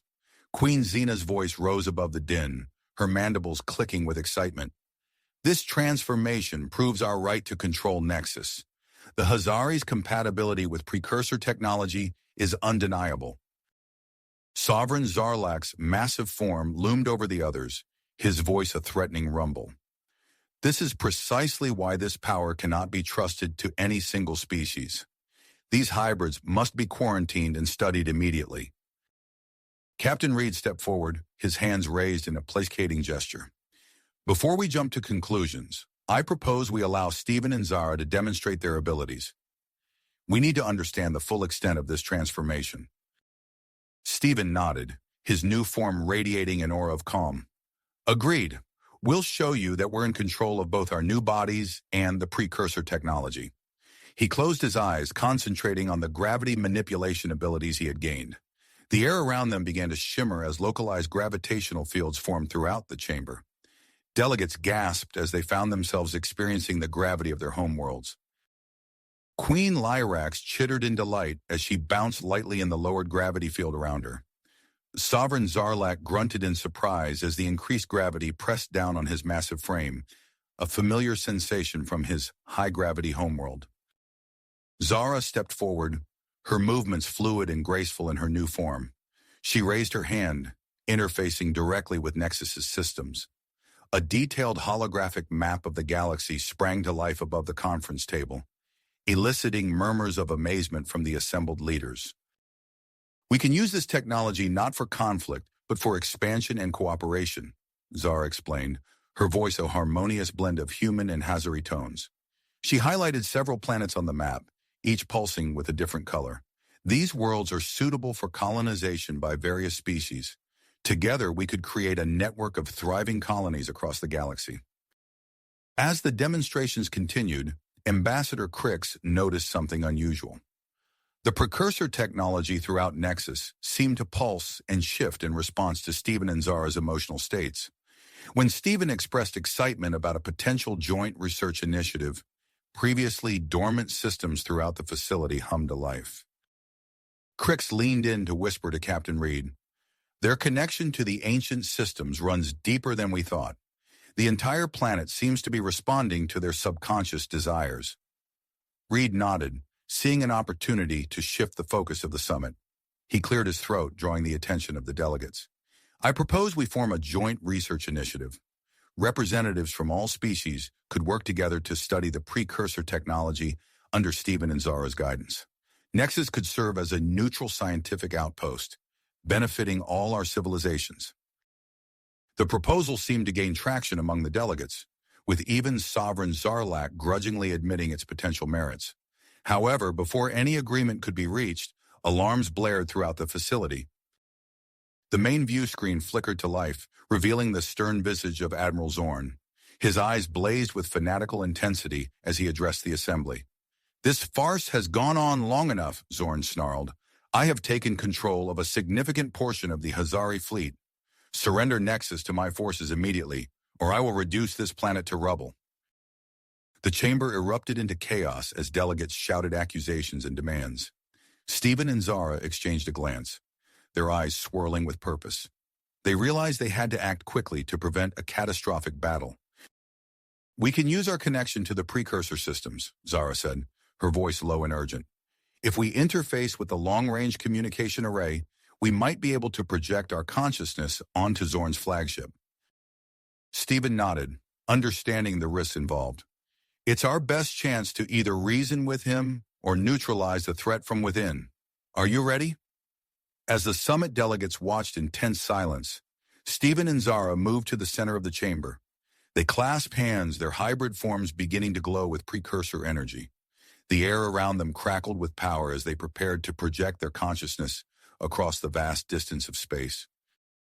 Vex and Ambassador Crix hurriedly began analyzing data from the consciousness anchoring device, hoping to gain insights that might help Stephen and Zara in their confrontation with Admiral Zorn. As Stephen and Zara's consciousness separated from their physical forms, they found themselves hurtling through a realm of pure data and energy. Streams of information flowed around them, like rivers of light, carrying them towards their destination. The hybrid duo's journey through this digital space set the stage for a confrontation that would shape the future of galactic politics. As they approached Admiral Zorn's flagship, they steeled themselves for the challenge ahead, knowing that the fate of Nexus and the delicate balance of power between humans, Hazari and Vorax, hung in the balance. Balance. As their consciousness hurtled through the digital realm, Stephen and Zara found themselves immersed in a sea of data unlike anything they had ever experienced. The virtual landscape around them shifted and morphed, blending elements of human and Hazari interfaces. Streams of binary code intertwined with pulsing bioluminescent patterns, creating a hybrid digital environment that resonated with their new physiology. Stephen marveled at the efficiency with which they navigated this complex system, their merged consciousness interpreting and manipulating data at an unprecedented speed. As they approached Admiral Zorn's flagship, Stephen and Zara seamlessly infiltrated its computer systems. The ship's defenses, formidable as they were, proved no match for their enhanced abilities. They delved deeper into the flagship's core systems, searching for a way to neutralize the threat.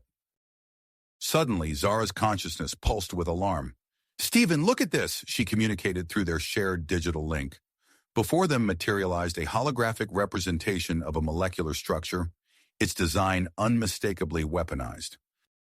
Stephen's shock reverberated through their connection. A bioweapon? Targeting both humans and Hazari? They quickly scanned through the associated files, uncovering Admiral Zorn's true intentions. The weapon was designed to eliminate both species, leaving Nexus under his sole control.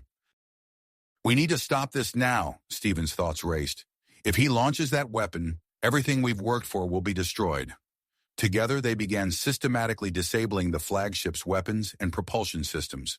Their hybrid abilities allowed them to rewrite code and manipulate energy fields with unprecedented precision. As they worked, they could sense the ship's systems bending to their will. But their actions didn't go unnoticed.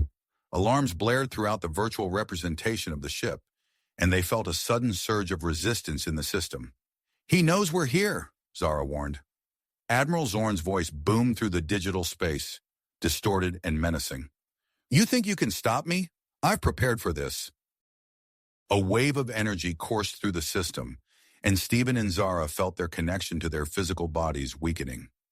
The Admiral had activated a neural disruptor, a device reverse-engineered from precursor technology. We're losing our link to Nexus. Steven's voice wavered in the digital realm. We need to work faster. As they fought against the disruptor's effects, the virtual environment around them became a battlefield. Zorn's cyber defenses manifested as swirling vortexes of destructive code and crackling energy barriers. Steven and Zara found themselves locked in a frantic struggle, their hybrid nature allowing them to adapt and counter each new threat. Steven's gravity manipulation abilities translated into the digital realm in unexpected ways. He created data singularities that absorbed and neutralized Zorn's attacks, while Zara's enhanced interface capabilities allowed her to rewrite the flagship's base code on the fly. Back in the precursor conference chamber, Vex and Ambassador Crix watched in horror as Steven and Zara's physical forms began to flicker and fade. The assembled delegates murmured in concern as the hybrid duo's bodies seemed to phase in and out of existence. Their connection is destabilizing, Vex announced, his fingers flying over a holographic interface. I'm going to try and reinforce their link to their physical forms. As Vex worked, interfacing directly with Nexus's systems, the battle in the digital realm intensified. Admiral Zorn, realizing he was losing control of his ship, made a desperate move. If I can't have Nexus, no one will. His voice echoed through the system as he initiated the launch sequence for the bioweapon. Steven and Zara felt their consciousness stretch to its limits as they fought to maintain their connection to their bodies while simultaneously working to stop the launch. The strain pushed their hybrid physiology to new heights, and they felt themselves changing once again. Their digital forms began to merge more fully, creating a single entity that pulsed with precursor energy. This new being, a perfect synthesis of Steven and Zara, launched a final assault on the flagship's systems. With their combined power, they halted the bioweapon launch and seized control of the ship.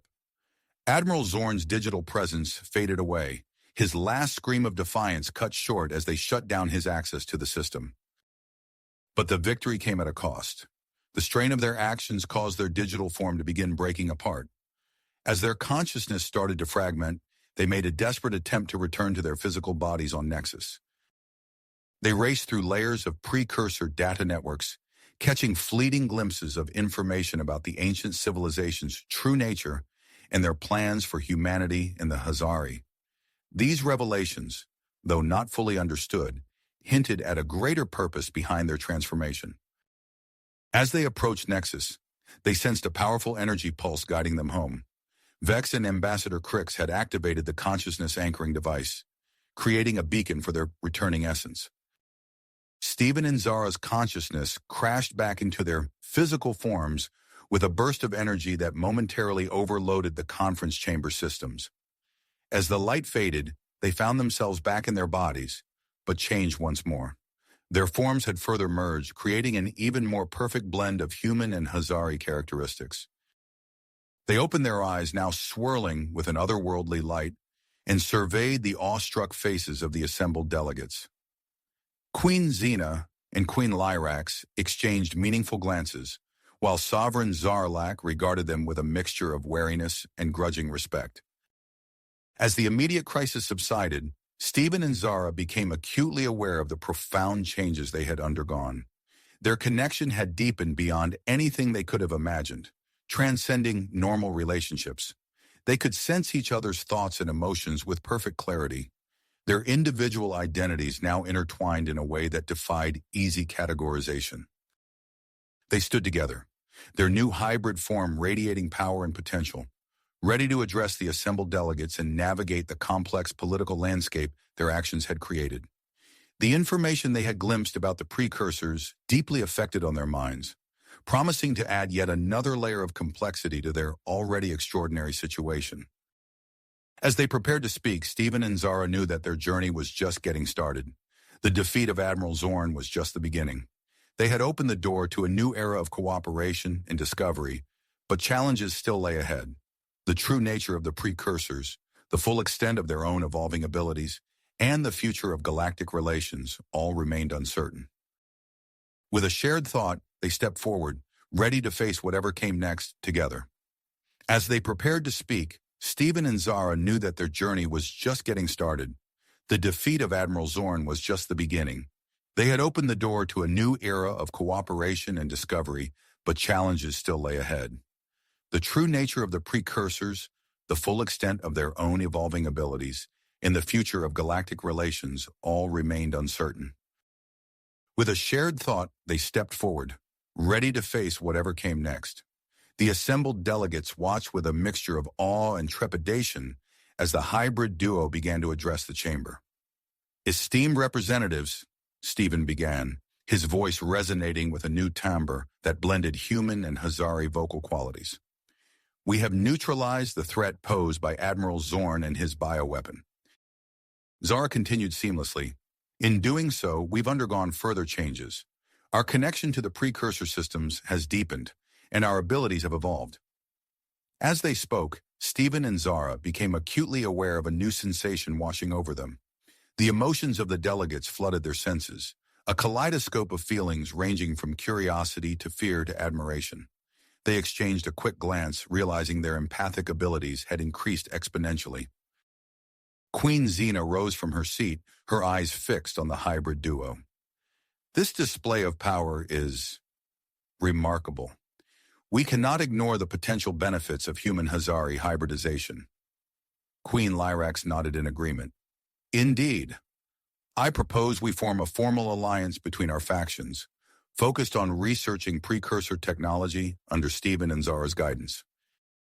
Sovereign Zarlak's tentacles writhed with terrifying agitation. Stephen and Zara could sense his conflicting emotions, a mixture of fear, curiosity, and a grudging respect. The Vorax leader spoke, his voice carefully controlled. "The Vorax recognize the need to adapt to this new paradigm. We will participate in these research efforts." Captain Marcus Reed seized the moment, stepping forward with a proposal of his own. "Let's establish Nexus as a neutral scientific outpost. We can form an interspecies council to oversee the research and ensure equal access to discoveries." The chamber buzzed with excited murmurs as the delegates considered the implications. Stephen and Zara found themselves at the center of attention, their enhanced senses overwhelmed by the surge of emotions in the room. Suddenly, a wave of intense physical sensation washed over them.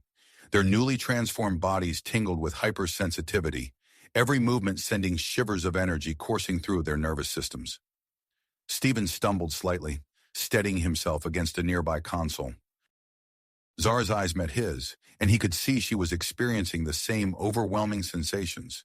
Their mutual attraction, already strong before, now intensified to an almost unbearable degree. Vex, ever observant, noticed their discomfort. She quickly approached the podium, addressing the assembly. "Esteemed delegates, I suggest we take a brief recess. Our unique allies need time to acclimate to their new physiology." Without waiting for a response, Vex gently guided Stephen and Zara from the chamber. They moved through the winding corridors of the precursor city, each step sending jolts of pleasurable energy through their bodies. "In here," Vex said, ushering them into a small private room. "Rest, adapt. I'll make sure you're not disturbed." As the door closed behind Vex, Stephen and Zara found themselves alone. The air between them crackled with palpable energy. Their bodies seemed to move of their own accord, drawn together by an irresistible force.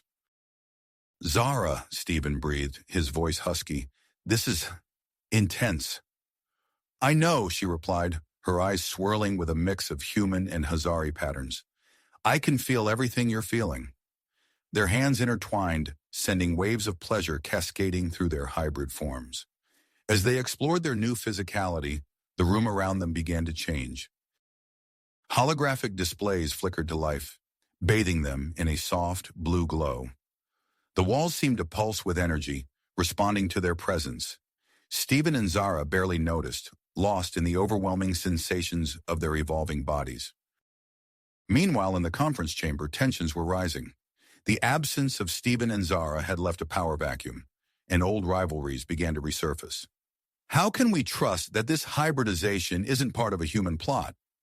Sovereign Zarlak's voice cut through the din. "For all we know, they're manipulating precursor technology to gain an advantage over us all." Queen Xena bristled at the accusation. "That's absurd. We've all witnessed their actions. They saved us from Zorn's attack." Perhaps that was merely a ploy to gain our trust, Zarlak countered, his tentacles writhing with agitation. As the argument intensified, Stephen and Zara's empathic abilities flared. Even from their secluded room, they could sense the growing crisis. Their eyes met, a silent understanding passing between them. "We need to go back," Zara said, her voice steady despite the tumultuous sensations still coursing through her. Stephen nodded, taking a deep breath to center himself. Together, they made their way back to the conference chamber, their steps in perfect synchronization. As they entered, a hush fell over the assembled delegates. All eyes turned to the hybrid duo, taking in their further transformed appearance. Stephen and Zara stood before the delegates, their bodies emitting a soft, pulsating light. The bioluminescent display seemed to captivate the audience, its rhythmic patterns having a calming effect on the heated emotions in the room. "Esteemed delegates," Stephen began, his voice resonating with newfound authority, "we understand your concerns and fears. Change is never easy, especially on a galactic scale."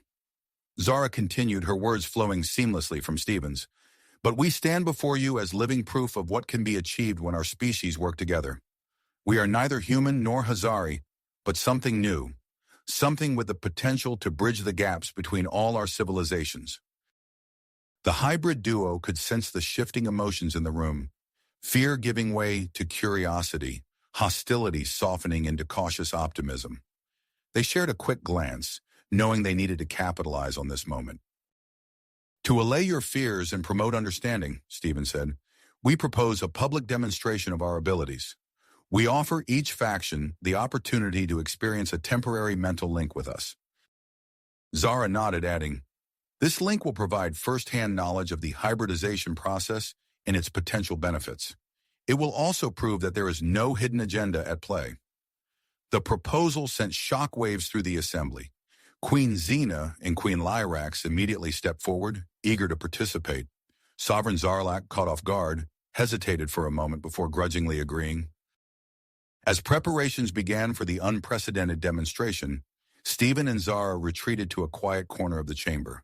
They stood close, their bodies unconsciously drawn together, the air between them charged with unpurposed tension.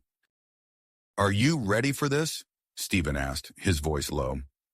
Zara's hand found his, their fingers intertwining. "As long as we're together, we can face anything."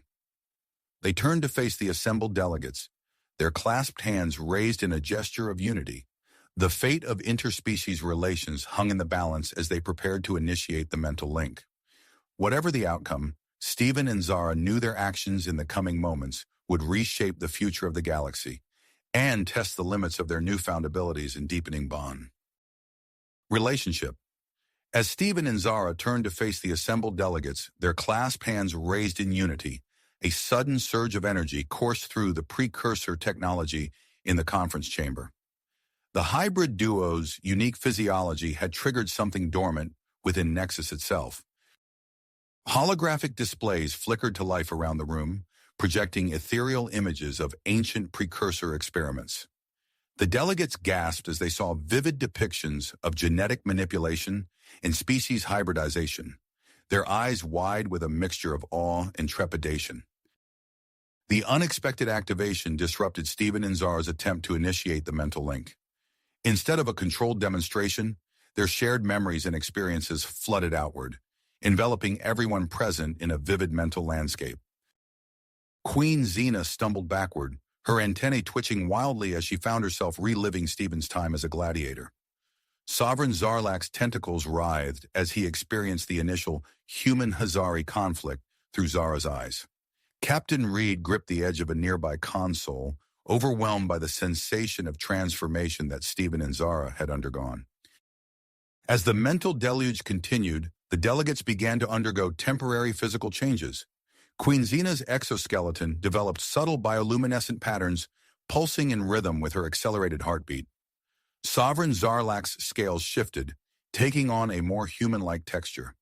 Captain Reed felt a surge of strength course through his body, nearly toppling a chair as he adjusted to his enhanced reflexes.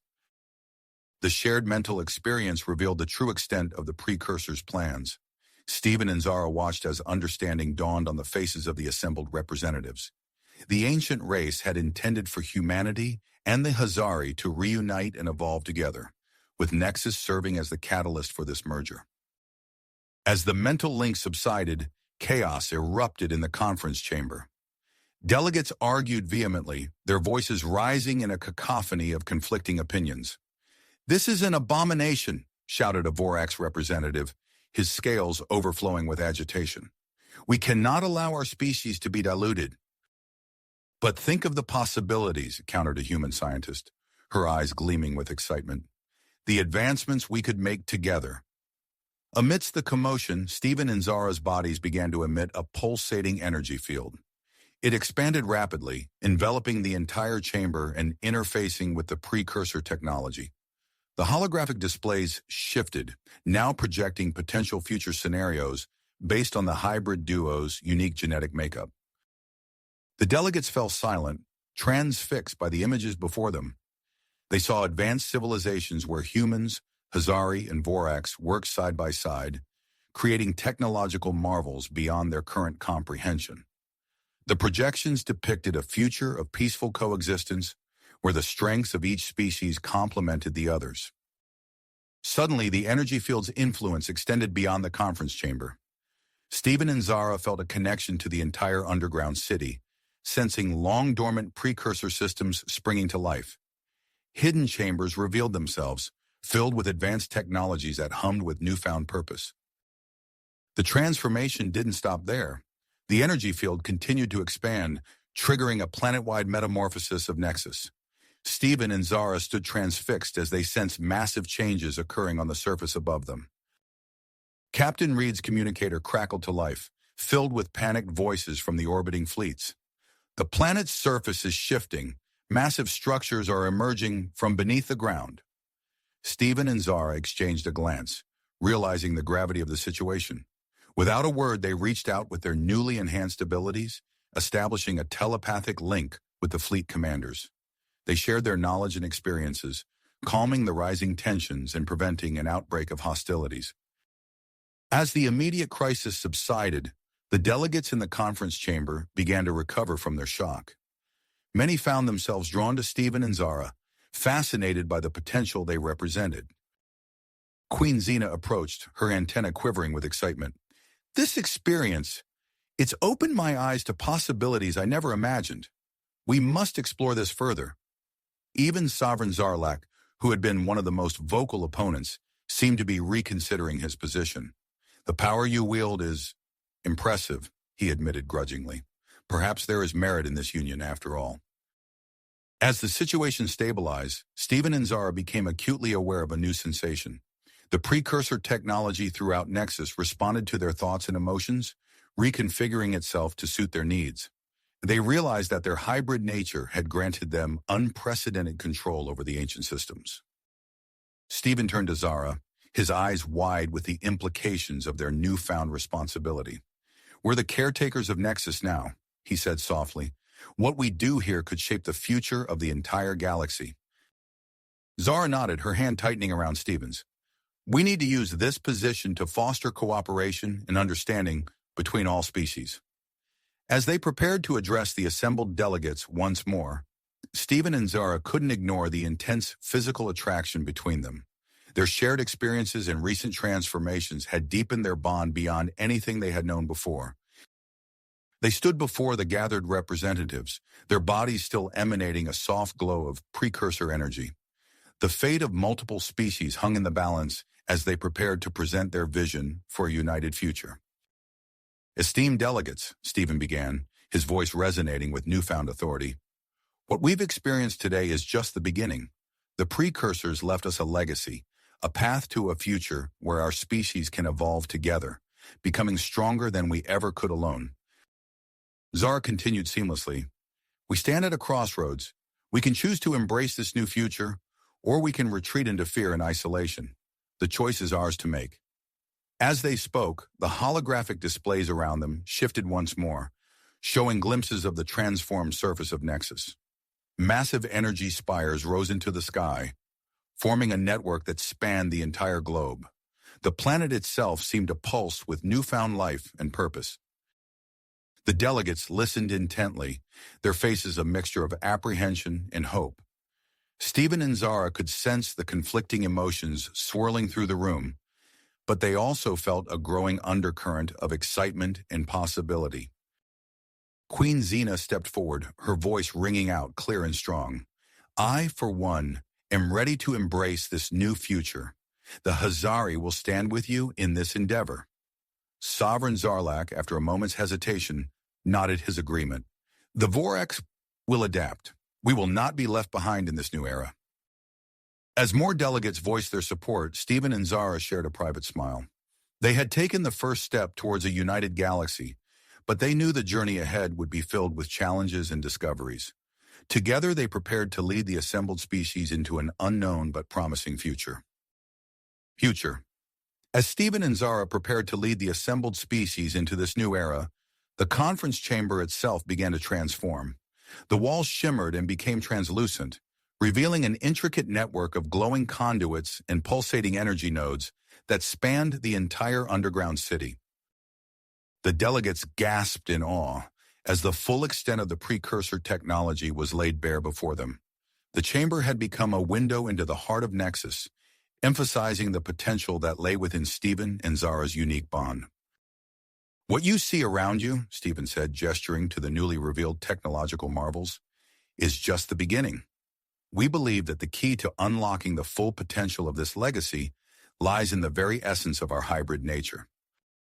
Zara nodded, her eyes gleaming with excitement. We propose the formation of an interspecies hybridization program, a carefully controlled initiative to explore the possibilities of genetic merging between willing volunteers from different races. The proposal sent a ripple of murmurs through the assembled representatives. Queen Xena, still feeling the lingering effects of her temporary hybrid experience, was the first to speak up. The Hazari fully support this endeavor, she declared, her antennae quivering with enthusiasm. We see this as an opportunity to strengthen our alliance and unlock new evolutionary pathways for our species. Queen Lyrax quickly echoed her counterpart's sentiment, adding, our faction stands ready to contribute our finest geneticists to this program. Sovereign Zarlak, his scales still bearing traces of human-like texture, regarded the hybrid duo with a mixture of suspicion and grudging respect. After a moment of contemplation, he spoke. The Vorag recognized the potential advantages of such a program, he said, his voice low and measured. We will allow a select group of our scientists to participate, provided all findings are shared equally among the participating races. Captain Marcus Reed stepped forward, his enhanced reflexes causing him to move with unexpected grace. Earth is cautiously optimistic about this proposal, he stated. However, we must insist on implementing strict ethical guidelines in safety protocols. We cannot risk the abuse of such powerful technology. As the discussion progressed, Stephen and Zara found their connection to Nexus's systems growing stronger.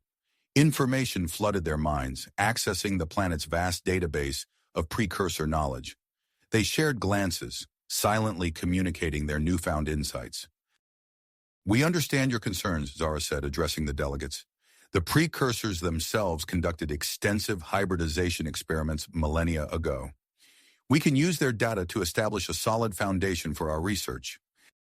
Stephen nodded, adding, and we propose the formation of an oversight council with representatives from all participating species. Zara and I would serve as advisors, given our unique perspective. As they spoke, the chamber's holographic displays came to life, projecting images of the planet's surface. The delegates watched in amazement as massive biodomes emerged from beneath the ground, each containing carefully crafted environments suitable for different species. These structures, Zara explained, were designed by the precursors to facilitate cross-species interaction and research. They will serve as the perfect locations for our hybridization program. The excitement in the room was palpable. Ships from various factions began descending towards Nexus's surface, their passage allowed by the planet's defenses, now under Stephen and Zara's control. Vex and Ambassador Crix burst into the chamber, their eyes wide with excitement. We've discovered a precursor medical bay, Vex announced breathlessly. The healing technology inside is beyond anything we've ever seen. This news added another layer of appeal to the proposed program, promising a safeguard against unforeseen complications. The delegates began to discuss the logistics of the initiative with renewed vigor. Suddenly, an alarm blared through the chamber. Stephen and Zara instinctively tapped into Nexus's defensive systems, projecting a holographic image above the center of the room. The delegates fell silent as they beheld a colossal space station entering the system, its design an elegant fusion of organic and technological elements. "It's of precursor origin," Stephen said, his voice filled with awe, "and it's broadcasting a signal." As the hybrid duo deciphered the transmission, their bodies began to glow more intensely. The bioluminescent patterns on their skin pulsed in sync with the incoming message. "It calls itself Nexus Prime," Zara announced, her voice resonating with the power of the ancient technology. "A mobile command center created by the precursors to oversee their galactic experiments. It's been traveling through space for millions of years, waiting for this moment." The implications of this arrival were not lost on the assembled representatives. The chamber erupted in a flurry of excited conversations and hurried negotiations. Stephen and Zara stood at the center of it all, their hands intertwined as they projected a magnified image of the approaching Nexus Prime. The massive station entered orbit around the planet, its presence promising to usher in a new era of interspecies cooperation and scientific advancement. As the delegates watched the awe-inspiring sight, Stephen turned to Zara, their eyes meeting with an intensity that matched the momentous events unfolding around them. The physical attraction between them, amplified by their shared experiences and the weight of their newfound responsibility, crackled like an electric current. "Ready?" Stephen asked softly, squeezing Zara's hand. She nodded, a smile playing on her lips. "Together," she replied. With a shared breath, they prepared to address the assembled representatives once more, ready to lead them into the uncertain but thrilling future that awaited them all. As Stephen and Zara stood before the assembled delegates, their bodies still aglow with precursor energy, a sudden surge of power coursed through them.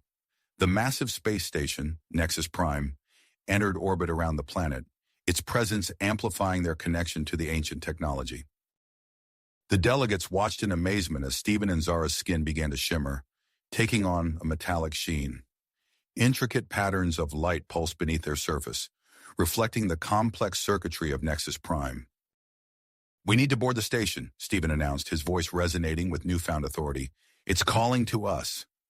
Zara nodded, her eyes fixed on the holographic representation of Nexus Prime floating above them. "There's a teleportation system here in the chamber.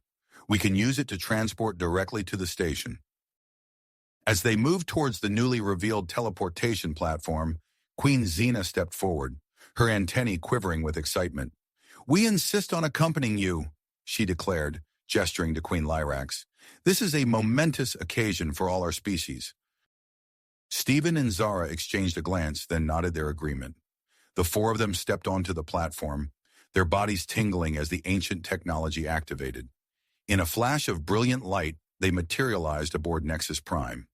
They found themselves in a vast, organic-looking control center, its walls pulsing with bioluminescent patterns.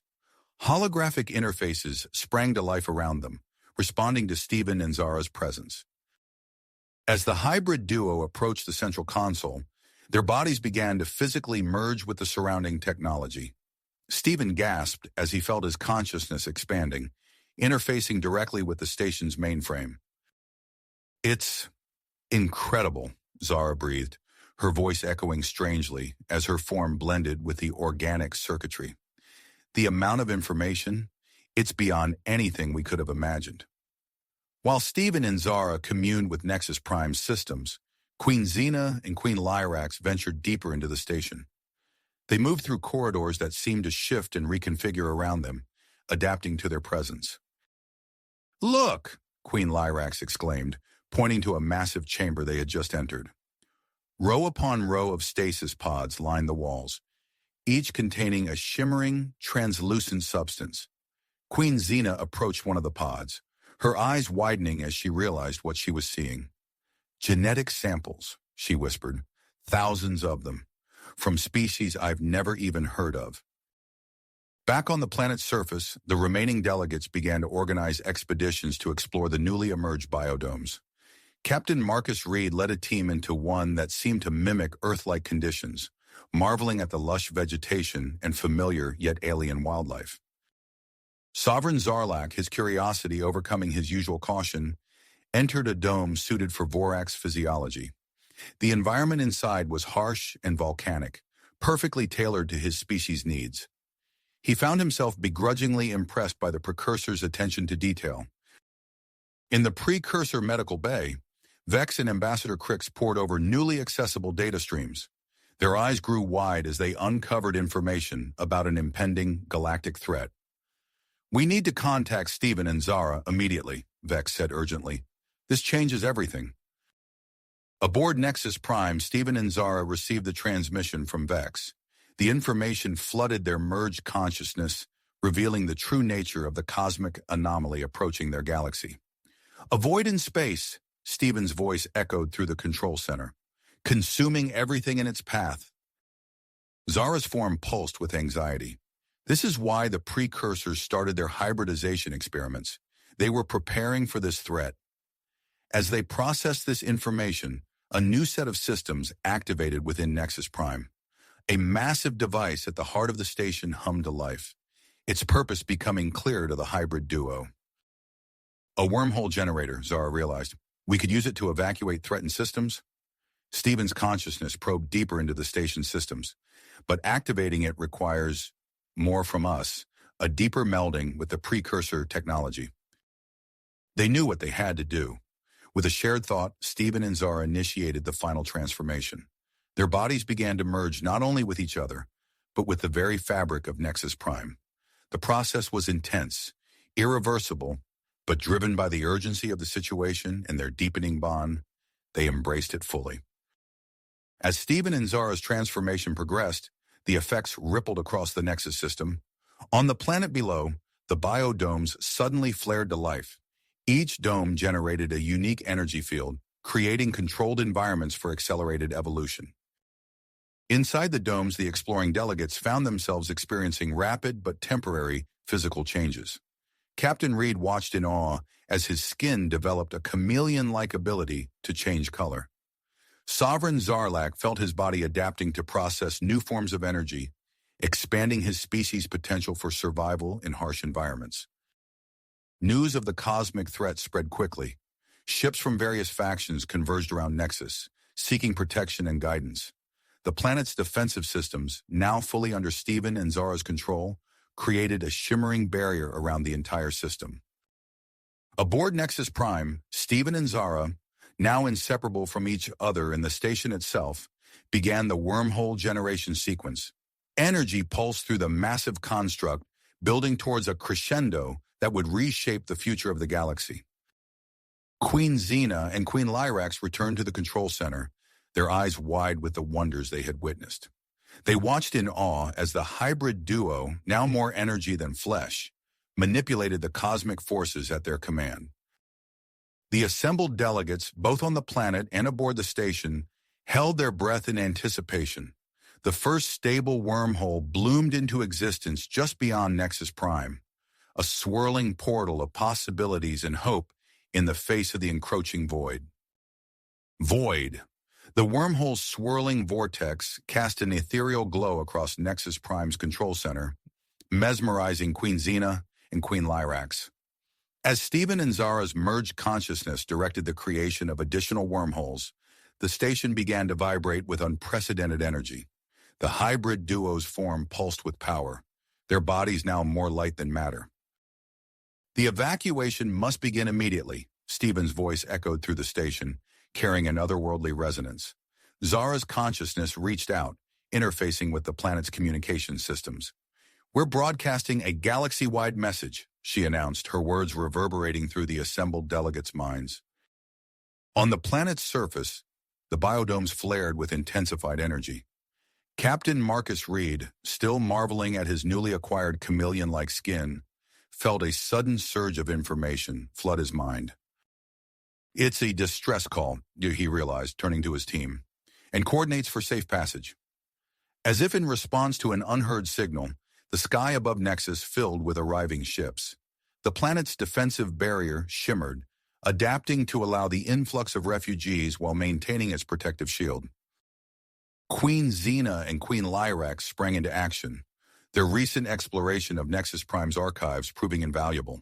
They quickly established a command center within the station, their antennae twitching as they interfaced with the precursor technology. "Direct the Zephyrian ships to Biodome 7, Queen Xena instructed, her voice calm despite the mounting pressure. "Its atmosphere has been calibrated to match their homeworld." Queen Lyrax nodded, her multifaceted eyes scanning multiple holographic displays simultaneously. "The Vortexian fleet is approaching. We'll need to expand the northern quadrant's docking capacity." On the planet below, Captain Reed led his team through the rapidly changing biodomes. Each step brought new marvels as the environment shifted to accommodate the arriving species. "These adaptations are incredible," Dr. Ilara Chen, the team's xenobiologist, breathed in awe. She held up a scanner, its readings fluctuating wildly. "The exposure to these energy fields is catalyzing rapid genetic changes in all life forms present." Reed nodded, his skin unconsciously mimicking the iridescent flora surrounding them.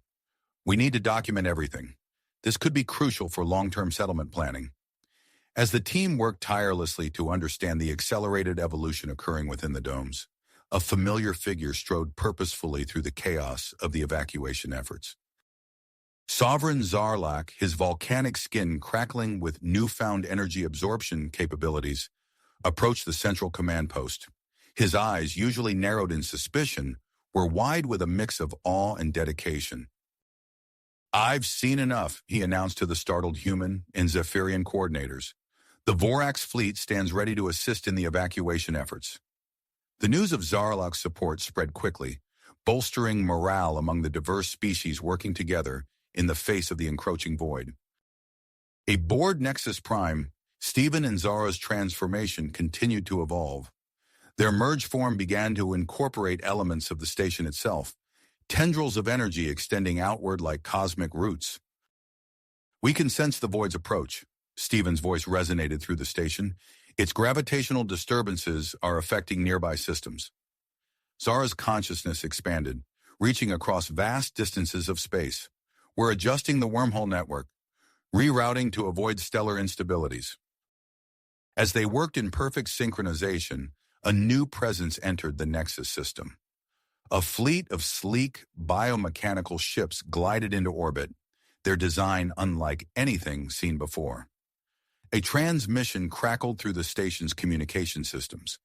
"This is Empress Zilvana of the Synth Collective. We offer our assistance in this time of crisis."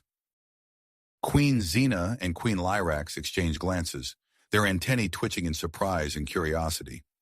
They quickly patched the transmission through to Stephen and Zara's merged consciousness. The hybrid duo processed the offer in an instant, their vast knowledge base analyzing the potential benefits and risks. "Welcome, Empress Zilvana," they responded in unison. "Your expertise in space manipulation will be invaluable." As the Synth Collective integrated into the evacuation efforts, the Nexus system transformed into a hub of frantic yet coordinated activity. Ships of all sizes and designs swarmed around the planet and station, guided by the ever-expanding wormhole network. On the planet's surface, Captain Reed and his team worked alongside Vorax engineers, adapting the biodomes to process even greater numbers of refugees. The accelerated evolution within the domes continued, preparing countless species for the challenges that lay beyond the wormholes. Aboard Nexus Prime, Queen Xena and Queen Lyrax coordinated with Empress Zilvana, their combined knowledge and resources streamlining the evacuation process. The station hummed with energy as Stephen and Zara's merged consciousness directed the intricate dance of ships and wormholes. Yet even as hope blossomed in the face of impending doom, the cosmic void loomed ever closer. Its expanding darkness, now visible to the naked eye from within the Nexus system, served as a constant reminder of the monumental task that lay ahead. The hybrid duo, their form now an integral part of Nexus Prime, reached out across the galaxy. As they guided countless civilizations to safety, they knew that their journey had only just begun. the true test of their newfound powers and the strength of the alliances they had forged, still awaited them in the vast, unknown expanses beyond the wormholes. Wormholes, the true test of their newfound powers and the strength of the alliances they had forged, still awaited them in the vast, unknown expanses beyond the Nexus system. As the evacuation efforts intensified, Stephen and Zara's merged form underwent further transformation. Their bodies, now inextricably linked with Nexus Prime systems, developed intricate, luminous tendrils that extended outward. These organic technological interfaces pulsed with energy, allowing them direct control over the station's myriad functions. Queen Xena watched in awe as the hybrid duo manipulated the station's controls without physical contact. "Remarkable," she whispered to Queen Lyrax. "Their evolution seems to be accelerating." The Queen's antennae twitched in synchronization as they observed Stephen and Zara expand the wormhole network. New passages bloomed into existence, stable corridors leading to distant, habitable systems. The number of refugee ships able to escape the encroaching void increased exponentially, transforming the Nexus system into a bustling hub of interstellar activity. On the monitors, thousands of vessels representing diverse species swarmed around the wormholes. Queen Lyrax's multifaceted eyes darted from display to display, coordinating the complex dance of arrivals and departures. "We're operating at maximum capacity," she reported, "but it's still not enough." Meanwhile, on the planet's surface, Captain Marcus Reed and his team ventured deeper into the rapidly evolving biodomes. The accelerated adaptation process had given rise to extraordinary new life forms. Reed's chameleon-like skin shifted colors unconsciously as he examined a plant with leaves that seemed to phase in and out of reality. "Dr. Chen, are you seeing this?" he called out, his voice filled with wonder. The xenobiologist hurried over, her scanner whirring. "Incredible," she breathed. "These new hybrids are unlike anything we've encountered. They seem capable of surviving in environments we once thought uninhabitable." As the team collected samples, recognizing their potential value for colonizing new worlds, a transmission from Nexus Prime caught their attention. Queen Xena's voice crackled through their communicators. "Captain Reed, we need you to accelerate your research. The void's expansion is outpacing our evacuation efforts." Reed acknowledged the order, his expression grim. "Understood, Your Majesty. We'll double our efforts." In orbit, a new fleet of sleek, biomechanical ships took up position at the edge of the Nexus system. Empress Zilvana of the Synth Collective stood on the bridge of her flagship, her cybernetic eyes scanning the swirling darkness of the approaching void. "Deploy the gravity generators," she commanded, her voice a blend of organic and synthetic tones. "Establish a defensive line."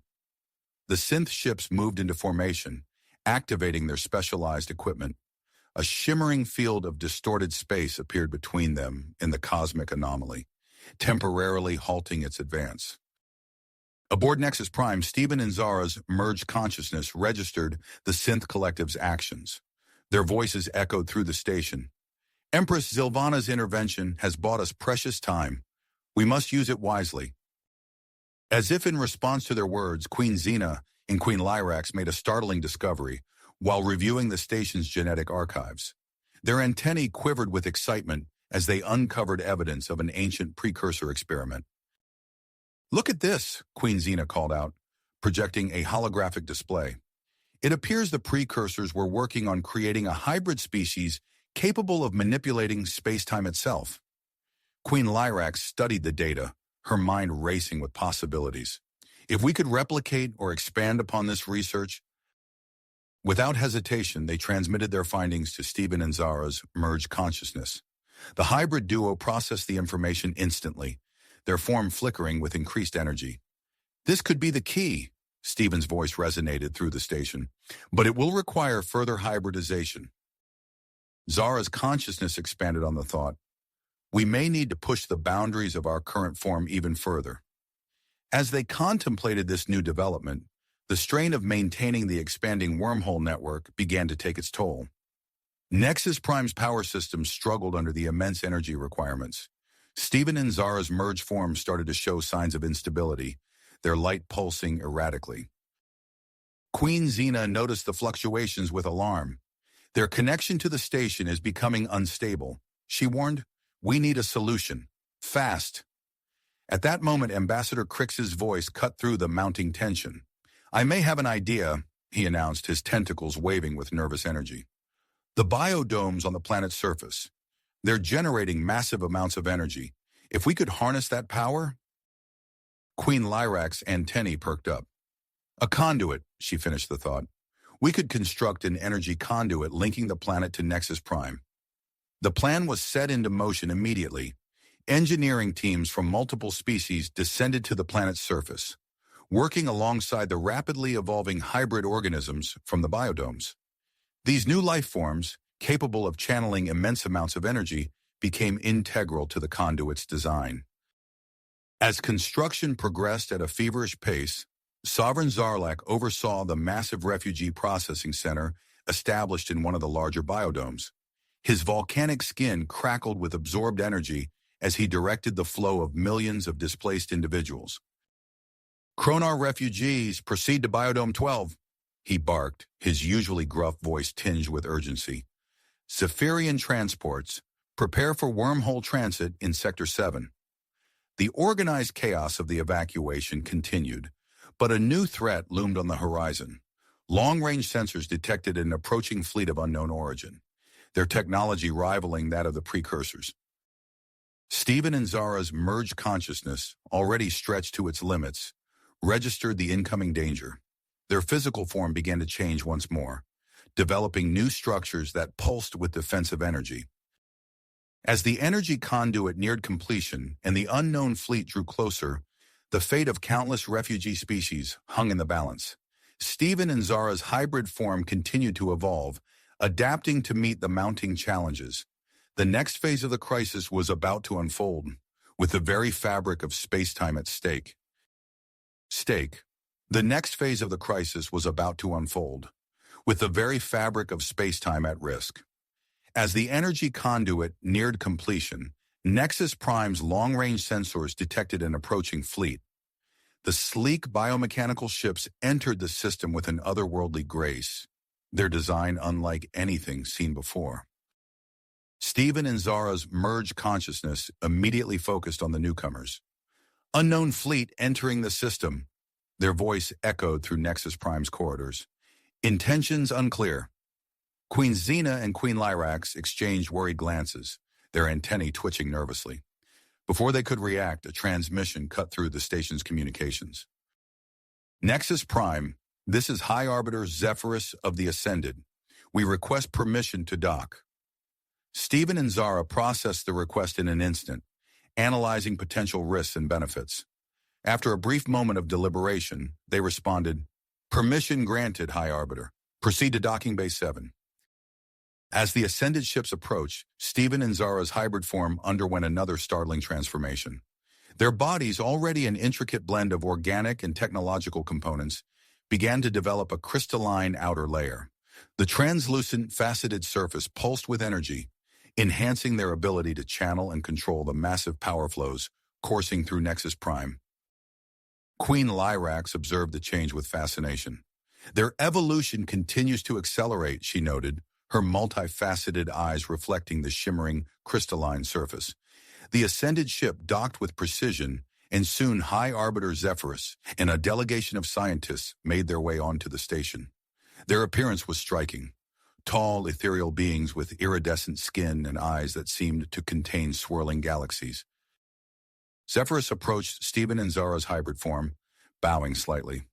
"We have been observing the precursor experiments from afar," he explained, his voice resonating with an otherworldly timbre.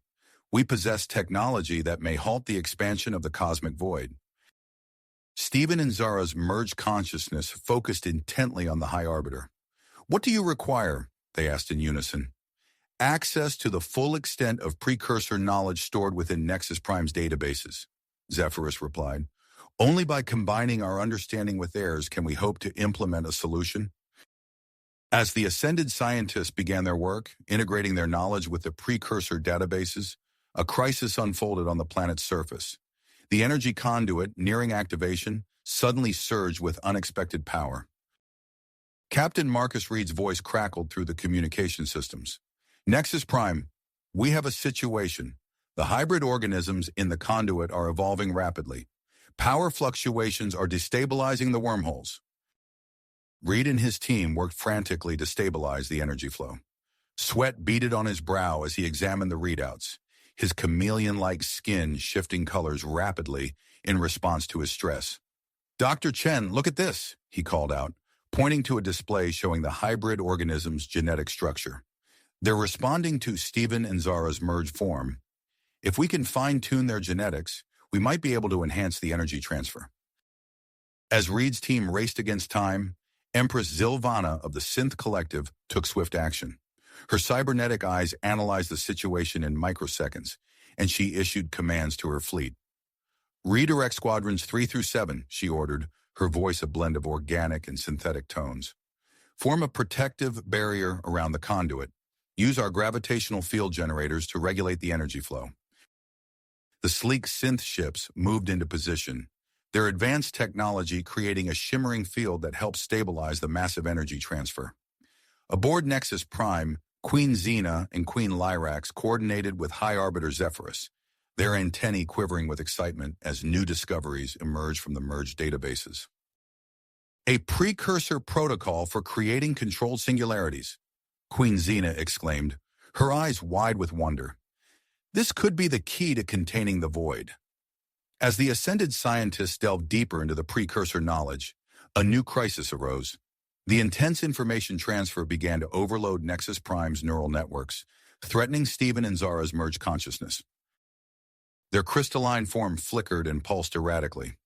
System overload imminent, they announced, their voices strained, attempting to compensate. In response to the crisis, Stephen and Zara's hybrid form began to generate multiple semi-autonomous extensions of their consciousness. These energy constructs spread throughout Nexus Prime, distributing the processing load and maintaining stability. However, as their consciousness fragmented, they struggled to maintain their individual identities. Stephen? Zara's voice echoed faintly through one of the constructs. I can't feel you anymore. Stay focused, Stephen's voice replied from another construct, sounding distant and distorted. We have to hold on. As Stephen and Zara fought to reintegrate their identities, the energy conduit finally stabilized. A massive surge of power flowed into Nexus Prime, allowing for the creation of larger, more stable wormholes. Ships from hundreds of species poured through the expanded network, seeking safety from the approaching void.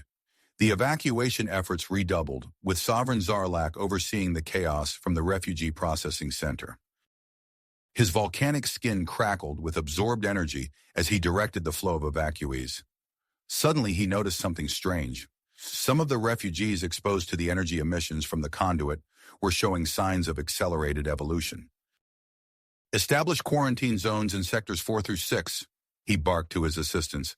We need to study these changes and ensure the safety of the other evacuees.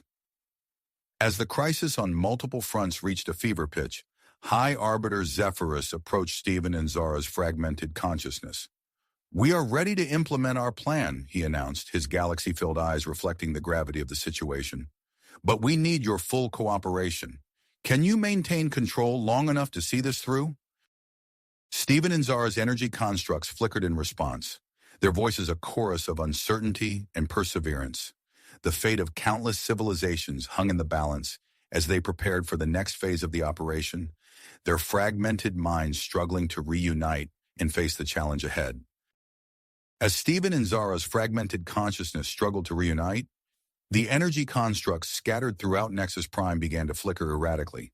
The station systems, intricately linked to their hybrid form, started to falter. Alarms blared across Nexus Prime as power fluctuations rippled through its core.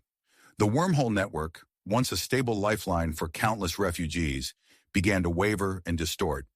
Energy levels critical. Queen Xena's voice cut through the chaos, her antennae quivering with urgency. The wormholes are collapsing. In the midst of the turmoil, High Arbiter Zephyrus stepped forward, his ethereal form radiating an aura of calm perseverance. "We have one last option," he announced, his galaxy-filled eyes scanning the faces of those around him. "A precursor failsafe, hidden within Nexus Prime itself." Without hesitation, Zephyrus guided the group to a concealed chamber deep within the station. As they entered, a massive crystalline structure hummed to life, its faceted surface pulsing with an otherworldly energy. "This device," Zephyrus explained, his voice resonating with reverence, "was designed to stabilize hybrid consciousnesses in times of crisis."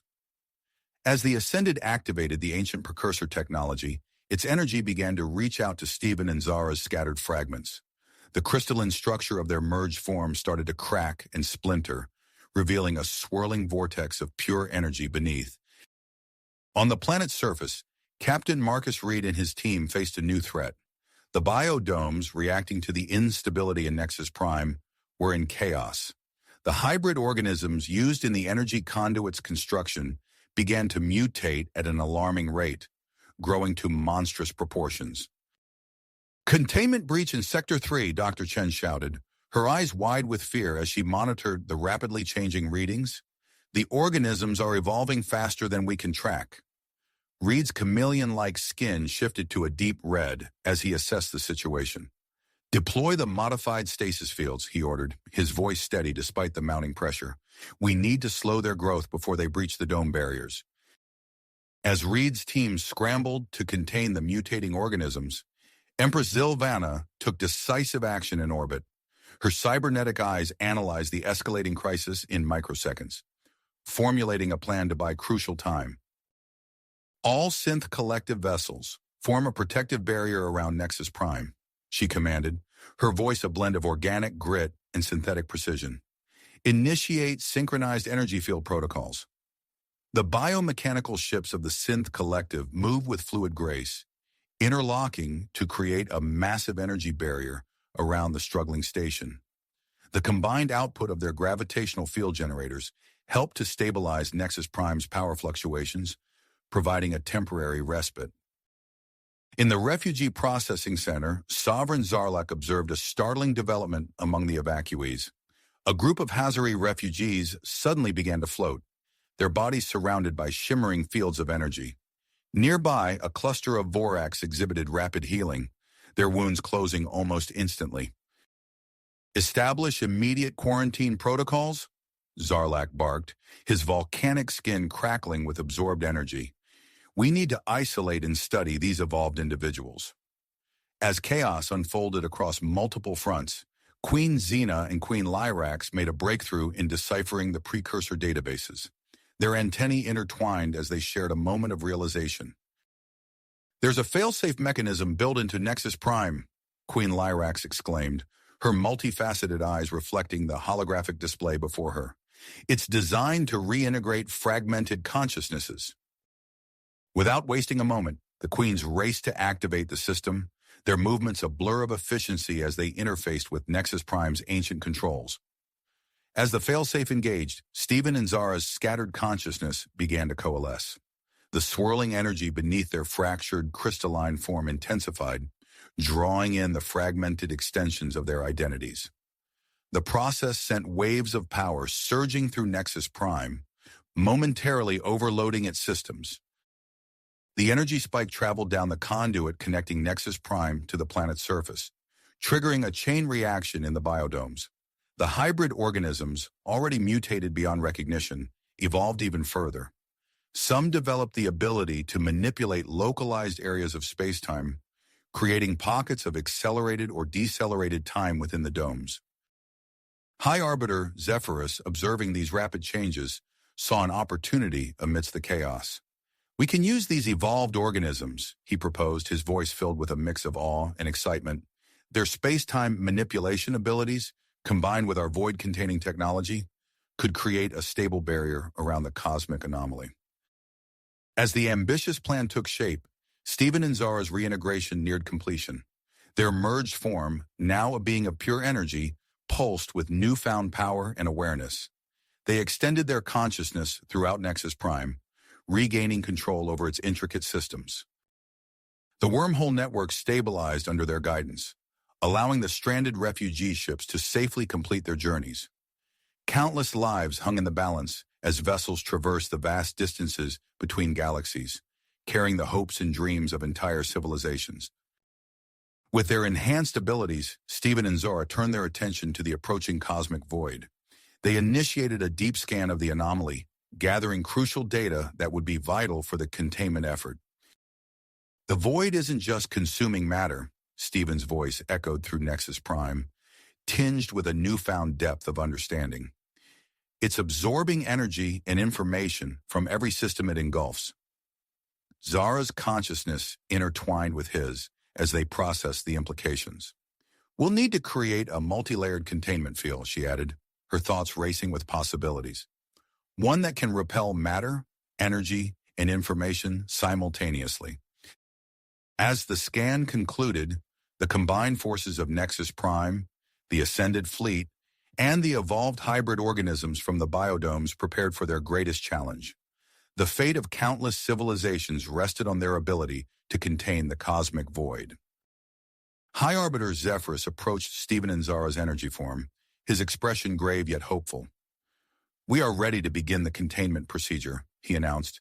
"The void will reach the outer limits of this system in less than 12 hours. We must act now." Stephen and Zara's merged consciousness pulsed with dedication as they began coordinating the massive operation. The evolved hybrid organisms were carefully transported from the biodomes to strategic positions around the system's perimeter, their space-time manipulation abilities primed and ready. As the final preparations were made, a tense silence fell over Nexus Prime. The station hummed with nearly unleashed energy, its systems pushed to their limits.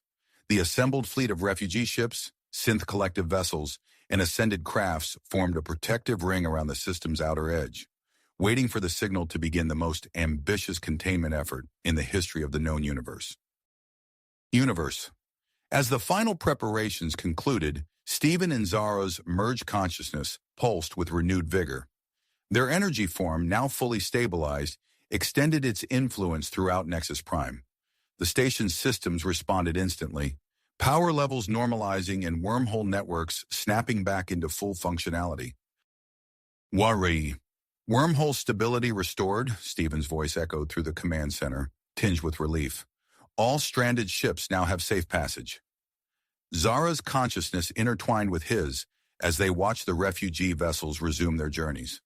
"We need to focus on the void now," she urged, their shared awareness already turning to the looming threat. Nexus Prime's advanced sensors came to life, probing the approaching anomaly with unprecedented clarity. Data streams flooded their merged consciousness, revealing the true nature of the cosmic void. "It's not just consuming matter," Stephen observed, his voice filled with awe and trepidation. "It's absorbing energy and information from everything it touches." Zara processed the implications swiftly. "We need to design a multi-layered containment field, one that can repel matter, energy, and information simultaneously." On the planet's surface, Captain Marcus Reed raced against time. The biodomes pulsed with chaotic energy as the hybrid organisms continued their rapid evolution. Reed's skin shifted to a deep blue, reflecting his intense concentration. "Deploy the modified stasis field," he shouted, his voice cutting through the cacophony of alarms. "We need to slow their growth before they breach the barriers." Dr. Chen's fingers flew across her console, activating the stasis generators. Shimmering fields of energy enveloped the most aggressive specimens, their frenzied movements slowing to a crawl. "Captain," one of the technicians called out, "some of the organisms are creating localized time distortions." Reed's eyes widened as he observed pockets of accelerated and decelerated time forming within the domes. "Incredible," he breathed, his mind already racing with possibilities. High Arbiter Zephyrus materialized beside Reed, his ethereal form radiating urgency.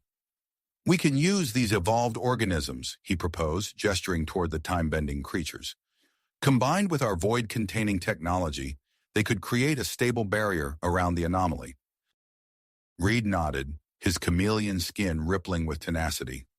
"We'll need to transport them carefully. Their abilities could be the key to saving countless lives." In orbit, Empress Zilvana's cybernetic eyes analyzed the unfolding situation. Her biomechanical fleet moved with fluid precision, forming a protective cordon around the deployment zone. All synth collective vessels, prepare for organism transport, she commanded, her voice a blend of organic grit and synthetic efficiency. Establish energy shields at maximum intensity. As the hybrid organisms were carefully loaded onto transport vessels, Queen Xena and Queen Lyrax worked feverishly within Nexus Prime. Their antennae quivered with excitement as they reconfigured the station's energy distribution network. If we channel power directly to the containment barrier, Queen Xena explained, her multifaceted eyes reflecting holographic schematics, we can amplify its effectiveness exponentially. Queen Lyrax nodded in agreement, her own antennae intertwining with Xena's. The ascended technology should interface seamlessly with our modifications. We're ready to begin final calibrations.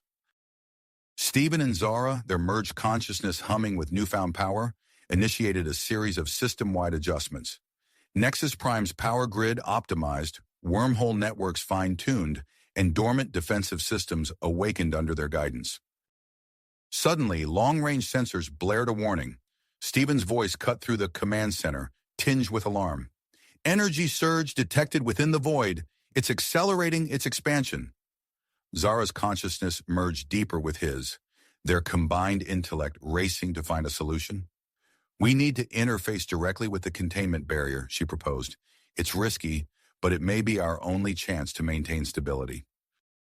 As they prepared for this dangerous maneuver, Captain Reed's voice crackled over the communication channels. We've initiated a selective breeding program in the biodomes, he reported. We're enhancing the organism's space-time manipulation abilities. The first wave is ready for deployment. High Arbiter Zephyrus nodded in approval. Begin transport immediately. We'll guide them to the edge of the anomaly. The evolved hybrid organisms, pulsing with otherworldly energy, were carefully maneuvered into position.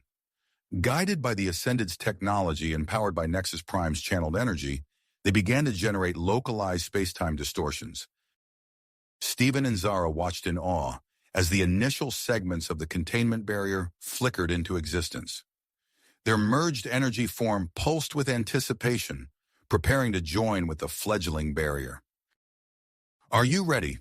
Steven's voice echoed through their shared consciousness.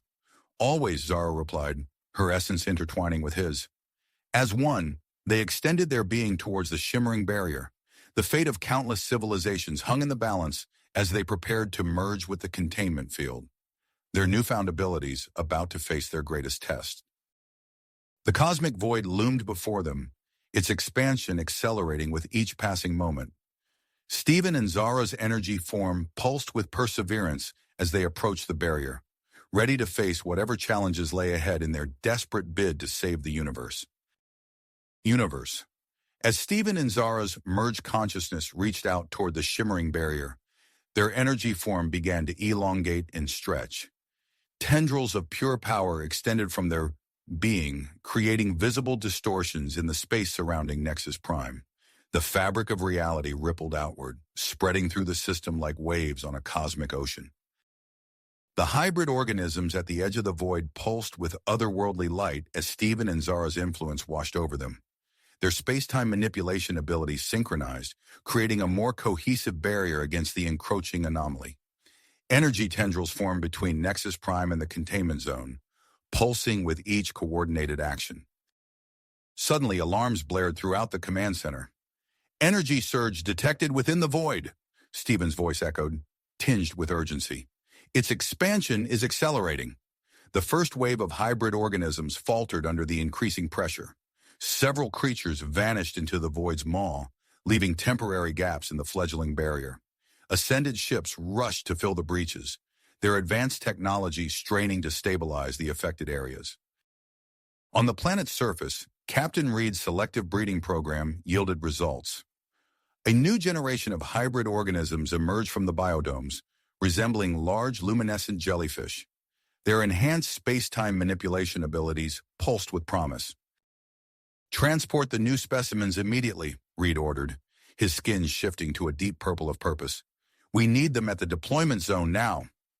Empress Zilvana's synth collective ships moved with precision, collecting the new organisms and racing towards the containment zone. Her cybernetic eyes analyzed the unfolding situation, calculating probabilities and adjusting strategies in microseconds.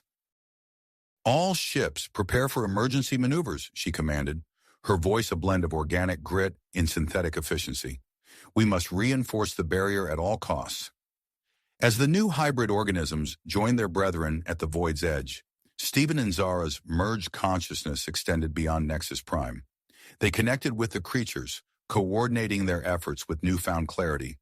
The barrier strengthened, but the strain on their energy form intensified. Nexus Prime shuddered as power surges rippled through its systems. Critical functions began to falter, threatening the stability of the entire operation. Queen Xena and Queen Lyrax raced through the station's corridors, their antennae quivering with shared concern. "The energy conduit connecting the biodomes is overloading," Queen Xena reported, her multifaceted eyes reflecting scrolling data streams. "We need to reinforce it before it fails completely." Queen Lyrax nodded, her mind already formulating a solution. "We'll use the new hybrid materials developed in Lab Sector 7. They should withstand the increased power flow." On the planet's surface, the energy conduit cracked and sputtered, emitting dangerous levels of radiation. The Queens led a team of engineers in a desperate race against time, applying the experimental materials to the failing structure. Meanwhile, Sovereign Zarlak's research on the evolved refugees yielded an unexpected discovery. A group of Hazari subjects developed the ability to generate localized gravity wells. Zarlak's volcanic skin crackled with excitement as he organized their immediate transport to the containment zone. "These gravity manipulators could be the key to strengthening our defenses," he explained to High Arbiter Zephyrus, who materialized beside him. "We must integrate them into the containment strategy at once." As the gravity-wielding Hazari joined the fray, the cosmic void's expansion accelerated further. Powerful energy pulses erupted from the anomaly, disrupting the wormhole network. Several active wormholes collapsed, leaving ships stranded mid-transit. Empress Zilvana redirected a portion of her fleet, their advanced propulsion systems straining as they towed the stranded vessels to safety. The void's energy pulses intensified, threatening to overwhelm the containment efforts. High Arbiter Zephyrus, monitoring the situation from the ascended command ship, detected a pattern in the void's behavior. "The anomaly appears to be reacting intelligently to our efforts," he reported, his ethereal form shimmering with concern. "We must adapt our strategy accordingly." This information reached Stephen and Zara, who adjusted their approach. Their merged form fluctuated wildly, causing power surges throughout Nexus Prime. The strain of maintaining the connection with the hybrid organisms and coordinating the containment efforts took its toll. Captain Reed, observing the deteriorating situation from the planet's surface, made a bold decision. He entered one of the biodomes, exposing himself to the same energy fluctuations that had caused the refugees to evolve.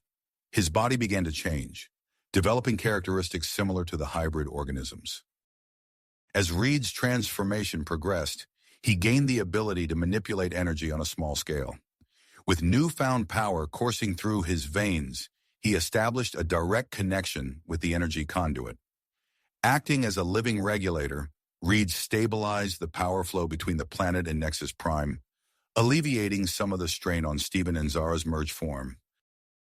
The evolved Hazari refugees arrived at the containment zone, their gravity manipulation abilities creating a series of overlapping fields that slowed the void's expansion. However, the intense gravitational forces began to affect nearby star systems, causing planetary orbits to shift. As the containment battle reached a critical point, long-range sensors detected a new phenomenon emerging from within the cosmic void. A massive, swirling vortex of energy formed at the center of the anomaly, growing in size and intensity with each passing moment. Stephen and Zara's merged consciousness, stretched to its limits, made a critical decision. They began to reconfigure Nexus Prime's systems, preparing the station for a desperate maneuver that could either safeguard the galaxy or lead to their own destruction. "We're initiating Protocol Omega," Stephen's voice echoed through the command center, tinged with both willpower and trepidation. "All personnel, prepare for emergency procedures." Zara's essence intertwined with his as they channeled every ounce of their combined power into Nexus Prime's core. The station hummed with unprecedented energy, its ancient systems awakening to their full potential.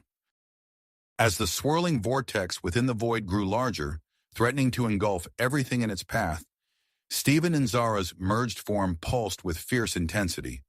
They stood at the precipice of a cosmic gambit, the fate of countless civilizations hanging in the balance as they prepared to unleash Nexus Prime's true power against the encroaching anomaly. The swirling vortex within the void grew larger, its maw threatening to devour everything in its path. Stephen and Zara's merged form pulsed with fierce intensity as they channeled every ounce of their combined power into Nexus Prime's core. The station hummed and vibrated, its ancient systems awakening to their full potential. Suddenly, Nexus Prime began to transform. Its outer structure shifted and reconfigured, revealing hidden energy collectors and emitters that had lain dormant for eons. These devices activated with a burst of blinding light, drawing power from nearby stars and channeling it into a massive energy beam aimed directly at the center of the cosmic void. The intense energy output caused Nexus Prime to detach from its orbit, propelling the station towards the void's edge. Stephen and Zara's merged consciousness, still connected to the station's systems, guided its trajectory with precision. Their energy form stretched further, forming a luminous bridge between Nexus Prime and the containment barrier. On the planet's surface, the biodomes pulsed with newfound power. The hybrid organisms inside multiplied at an unprecedented rate, creating a swarm of space-time manipulating creatures. Empress Zilvana's voice crackled over the communication channels. All available ships, prepare for immediate organism transport. We must reinforce the barrier now. The synth collective vessels swooped in, their biomechanical structures adapting to safely contain the newly created hybrids. As they raced towards the containment zone, the ships began to merge with the barrier itself. The integration caused the barrier to pulsate with a metallic sheen, its strength visibly increasing with each passing moment. Captain Reed, his body now partially transformed by the energy fluctuations, stood at the center of a newly formed network of energy conduits. Glowing lines of power crisscrossed the planet's surface, converging at his position. Reed's eyes glowed with an otherworldly light as he channeled the planet's energy, efficiently distributing power to Nexus Prime and the containment barrier. Energy flows stabilize, Reed reported, his voice carrying an ethereal quality, maintaining optimal output to all systems. In space, High Arbiter Zephyrus coordinated the efforts of the Ascended Fleet. The advanced ships formed a protective sphere around Nexus Prime, their energy shields linking to create a stabilizing bubble around the station as it approached the void. All ships, maintain formation, Zephyrus commanded. We must ensure Nexus Prime reaches its target coordinates. The evolved Hazari refugees, led by Sovereign Zarlak, took up positions at key points along the barrier. Their gravity manipulation abilities created a series of powerful wells that slowed the void's expansion and redirected its energy pulses back towards its center. Zarlak's volcanic skin crackled with energy as he coordinated their efforts. Focus your power. We must contain this anomaly at all costs. Queen Xena and Queen Lyrax worked feverishly in a control center on the planet's surface. Their antennae intertwined as they coordinated the power flow between the biodomes, Nexus Prime, and the containment barrier. Massive arcs of lightning connected the 3 points, forming a stable energy triangle visible from space. Power levels holding steady, Queen Xena reported, her multifaceted eyes reflecting scrolling data streams. The energy triangle is maintaining integrity. As Nexus Prime reached the edge of the void, Stephen and Zara's merged consciousness initiated the final phase of their plan. The station's energy beam intensified, piercing the center of the cosmic anomaly. The swirling vortex within the void began to contract, its energy drawn into Nexus Prime's systems like water down a drain. The containment barrier followed suit, slowly shrinking the void's area of influence. However, the process put immense strain on the hybrid organisms and synth collective ships integrated into the barrier. Some began to break apart under the pressure, creating gaps that threatened to destabilize the entire structure. Recognizing the critical nature of the situation, Captain Reed projected his consciousness into the containment barrier. His energy form merged with the failing sections, temporarily stabilizing them. On the planet's surface, Reed's physical body collapsed, entering a comatose state as his mind worked to hold the barrier together. The void's contraction accelerated, releasing powerful shock waves that rippled through space. Wormholes collapsed, leaving ships from various species stranded. These vessels sought shelter near Nexus Prime and the containment zone, their crews watching in awe as the cosmic battle unfolded before them. As the void shrank to a fraction of its original size, a new phenomenon emerged at its center. A dense, swirling mass of energy and matter began to form, resembling the early stages of a new celestial body.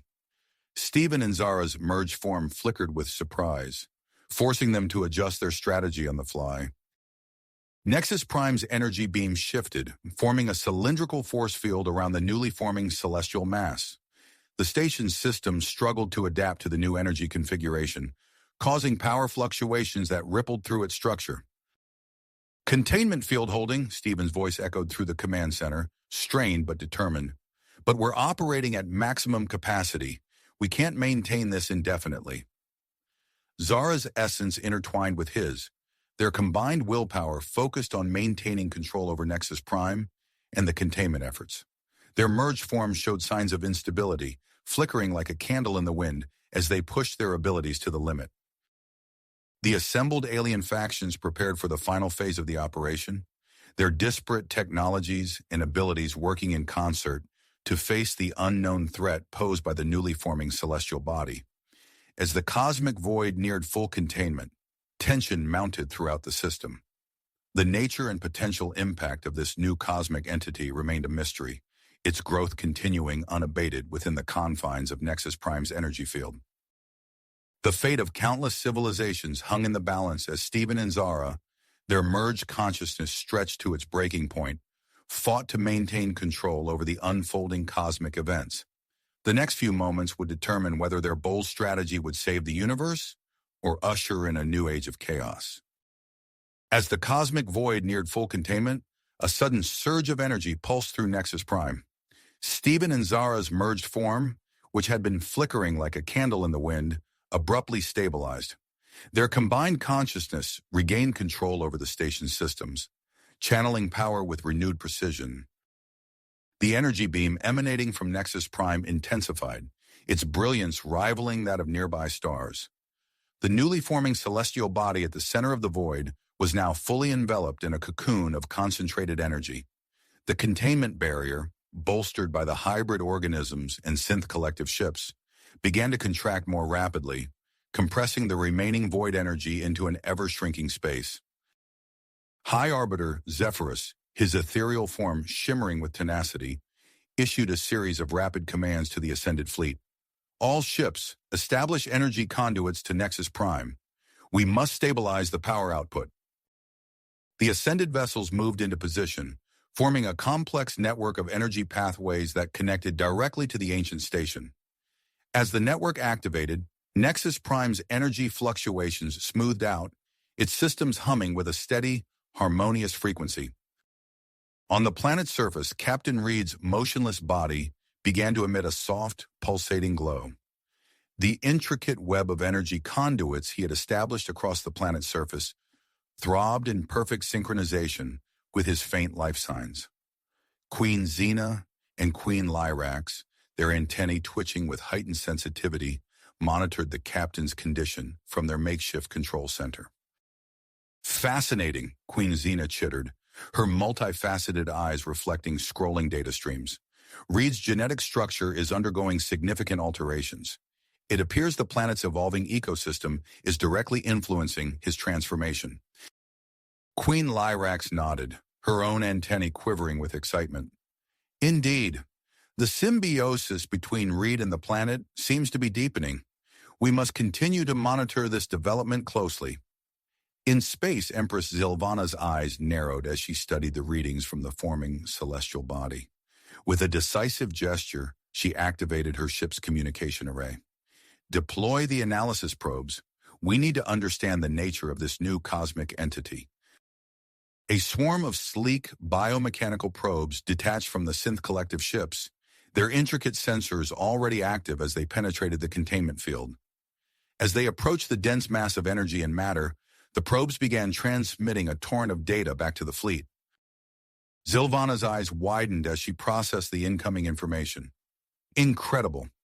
This celestial body possesses properties unlike anything we've encountered before. Its potential applications for interstellar travel and energy production are revolutionary. As the void's contraction reached its final stages, the strain on the containment barrier intensified. Several sections began to buckle under the immense pressure, threatening to rupture and release pockets of void energy back into space. Sovereign Zarluk, his volcanic skin crackling with energy, bellowed orders to the evolved Hazari refugees. Concentrate your efforts on the weakening sections. Create localized gravity wells to absorb the excess energy. The Hazari responded immediately, their newly acquired abilities allowing them to manipulate gravity with astonishing precision. They created a series of miniature black holes along the barrier's weakest points, effectively reinforcing the structure and stabilizing the containment field. Within Nexus Prime, Steven and Zara's merged consciousness initiated a complex reconfiguration sequence. The station's structure began to shift and morph, revealing hidden chambers and long-dormant precursor technology. As these ancient systems activated, they established a resonance with the forming celestial body, creating a sophisticated energy exchange. The interaction between Nexus Prime and the celestial mass triggered an unexpected chain reaction within the remaining void energy. Throughout the containment zone, pockets of concentrated energy began to coalesce, forming smaller, dense spheres. Each of these new formations, roughly the size of a small moon, pulsed with energy signatures similar to the main celestial body. High Arbiter Zephyrus's voice echoed through the communication channels, tinged with both concern and curiosity. Steven, Zara, we must act quickly. These new energy spheres could pose a significant threat if left unchecked. Steven and Zara's merged voice responded, resonating with the power of Nexus Prime itself. Agreed. We're extending the containment field now. Prepare the Ascended Fleet to create a network of smaller barriers. As Nexus Prime's energy field expanded to encompass the newly formed spheres, the Ascended Fleet repositioned itself. The advanced ships created a web of interconnected containment barriers, each linked to the main field generated by the station. With the immediate crisis neutralized, Steven and Zara began the delicate process of separating their merged consciousness from Nexus Prime systems. Their energy forms started to condense, gradually regaining a more humanoid shape while retaining some of the crystalline properties acquired during the merger. On the planet below, the biodomes erupted with activity. The hybrid organisms inside underwent rapid evolution, developing abilities that mirrored aspects of Steven and Zara's transformed state. Some creatures began to glow with bioluminescent patterns that pulsed in harmony with Nexus Prime's energy flows, while others developed crystalline exoskeletons capable of manipulating energy on a small scale. Captain Reed's comatose form continued to change, his skin taking on a subtle, metallic sheen. Faint lines of energy coursed beneath his skin, pulsing in time with the planet's energy network. The ground trembled with minor seismic activity as the planet itself seemed to respond to Reed's transformation. As Steven and Zara's separation from Nexus Prime neared completion, the station initiated a final sequence.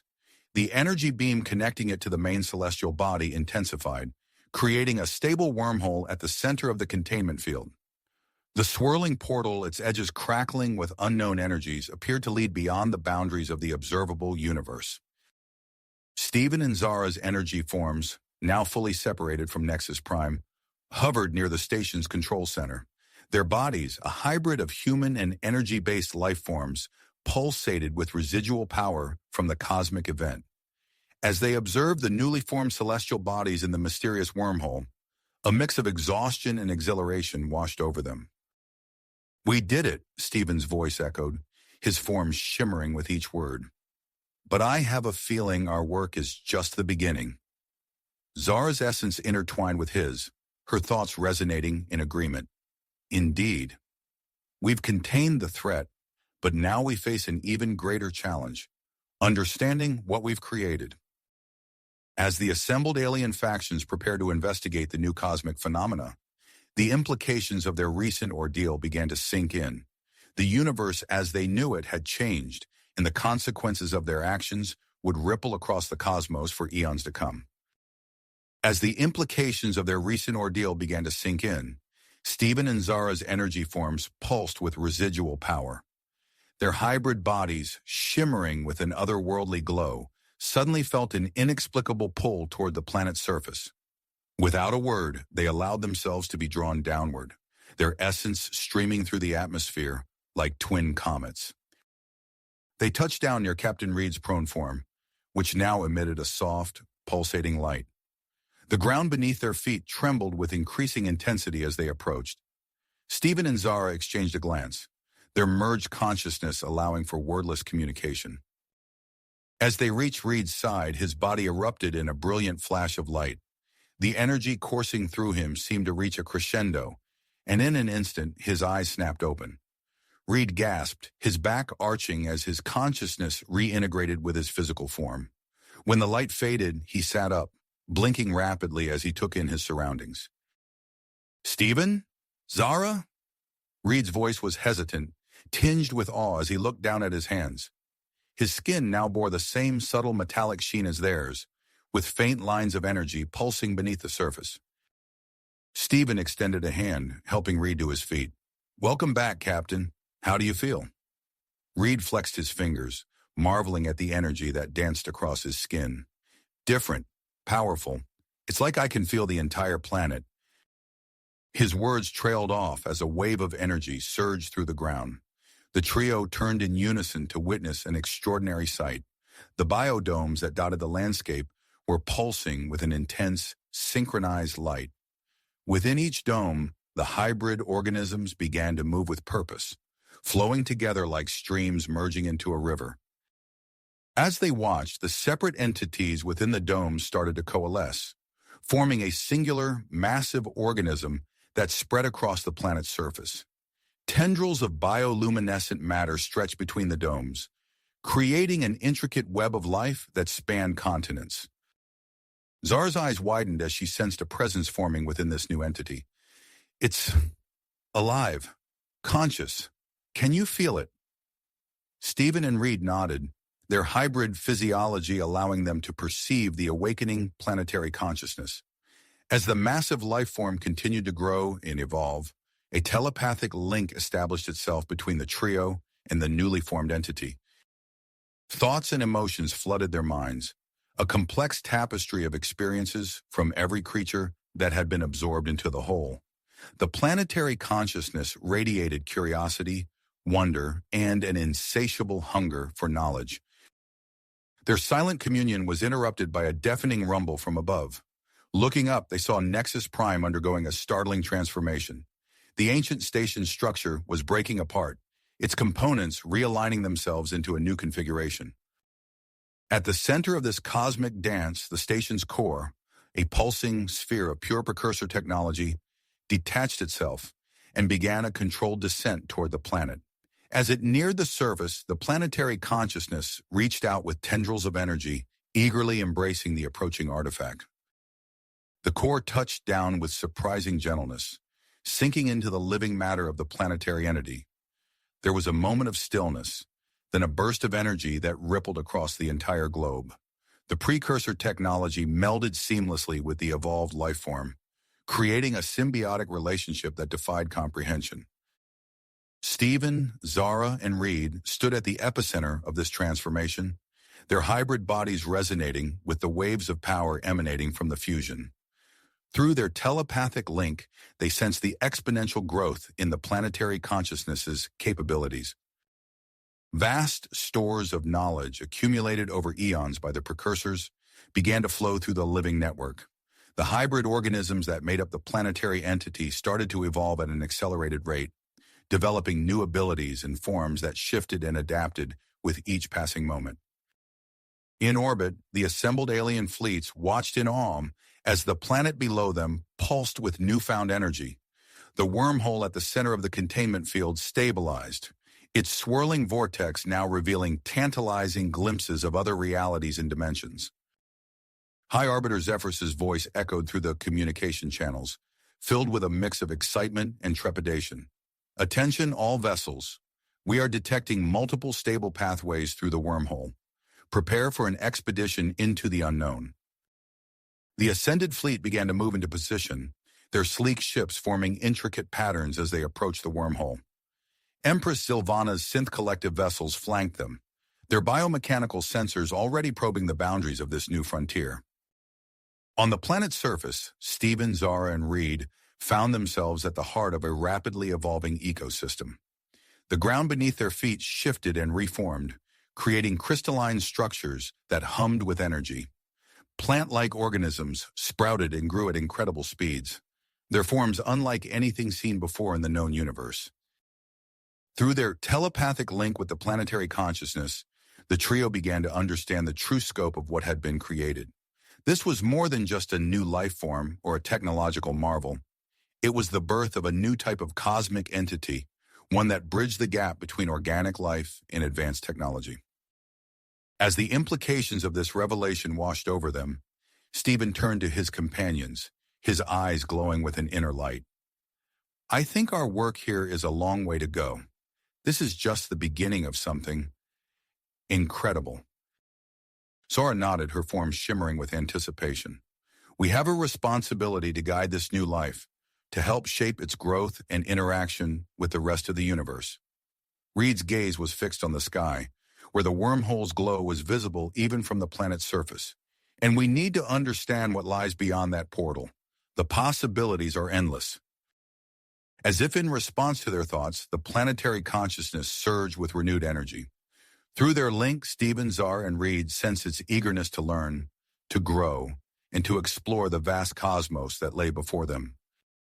The trio stood united, their hybrid forms a testament to the power of unity and adaptation. As representatives from the assembled alien fleets began to descend to the planet's surface, seeking to understand the miraculous transformation, Stephen, Zara, and Reed prepared themselves for the challenges that lay ahead. The universe had changed, and they had been at the center of that change. Now, as they stood on the threshold of a new era, they realized that their greatest adventure was just beginning. You have reached the end of the story. If you enjoyed this story and want to support us, please leave a like and subscribe to our channel, and for every comment that says 88, I will heart every single one of them. Thank you for your time.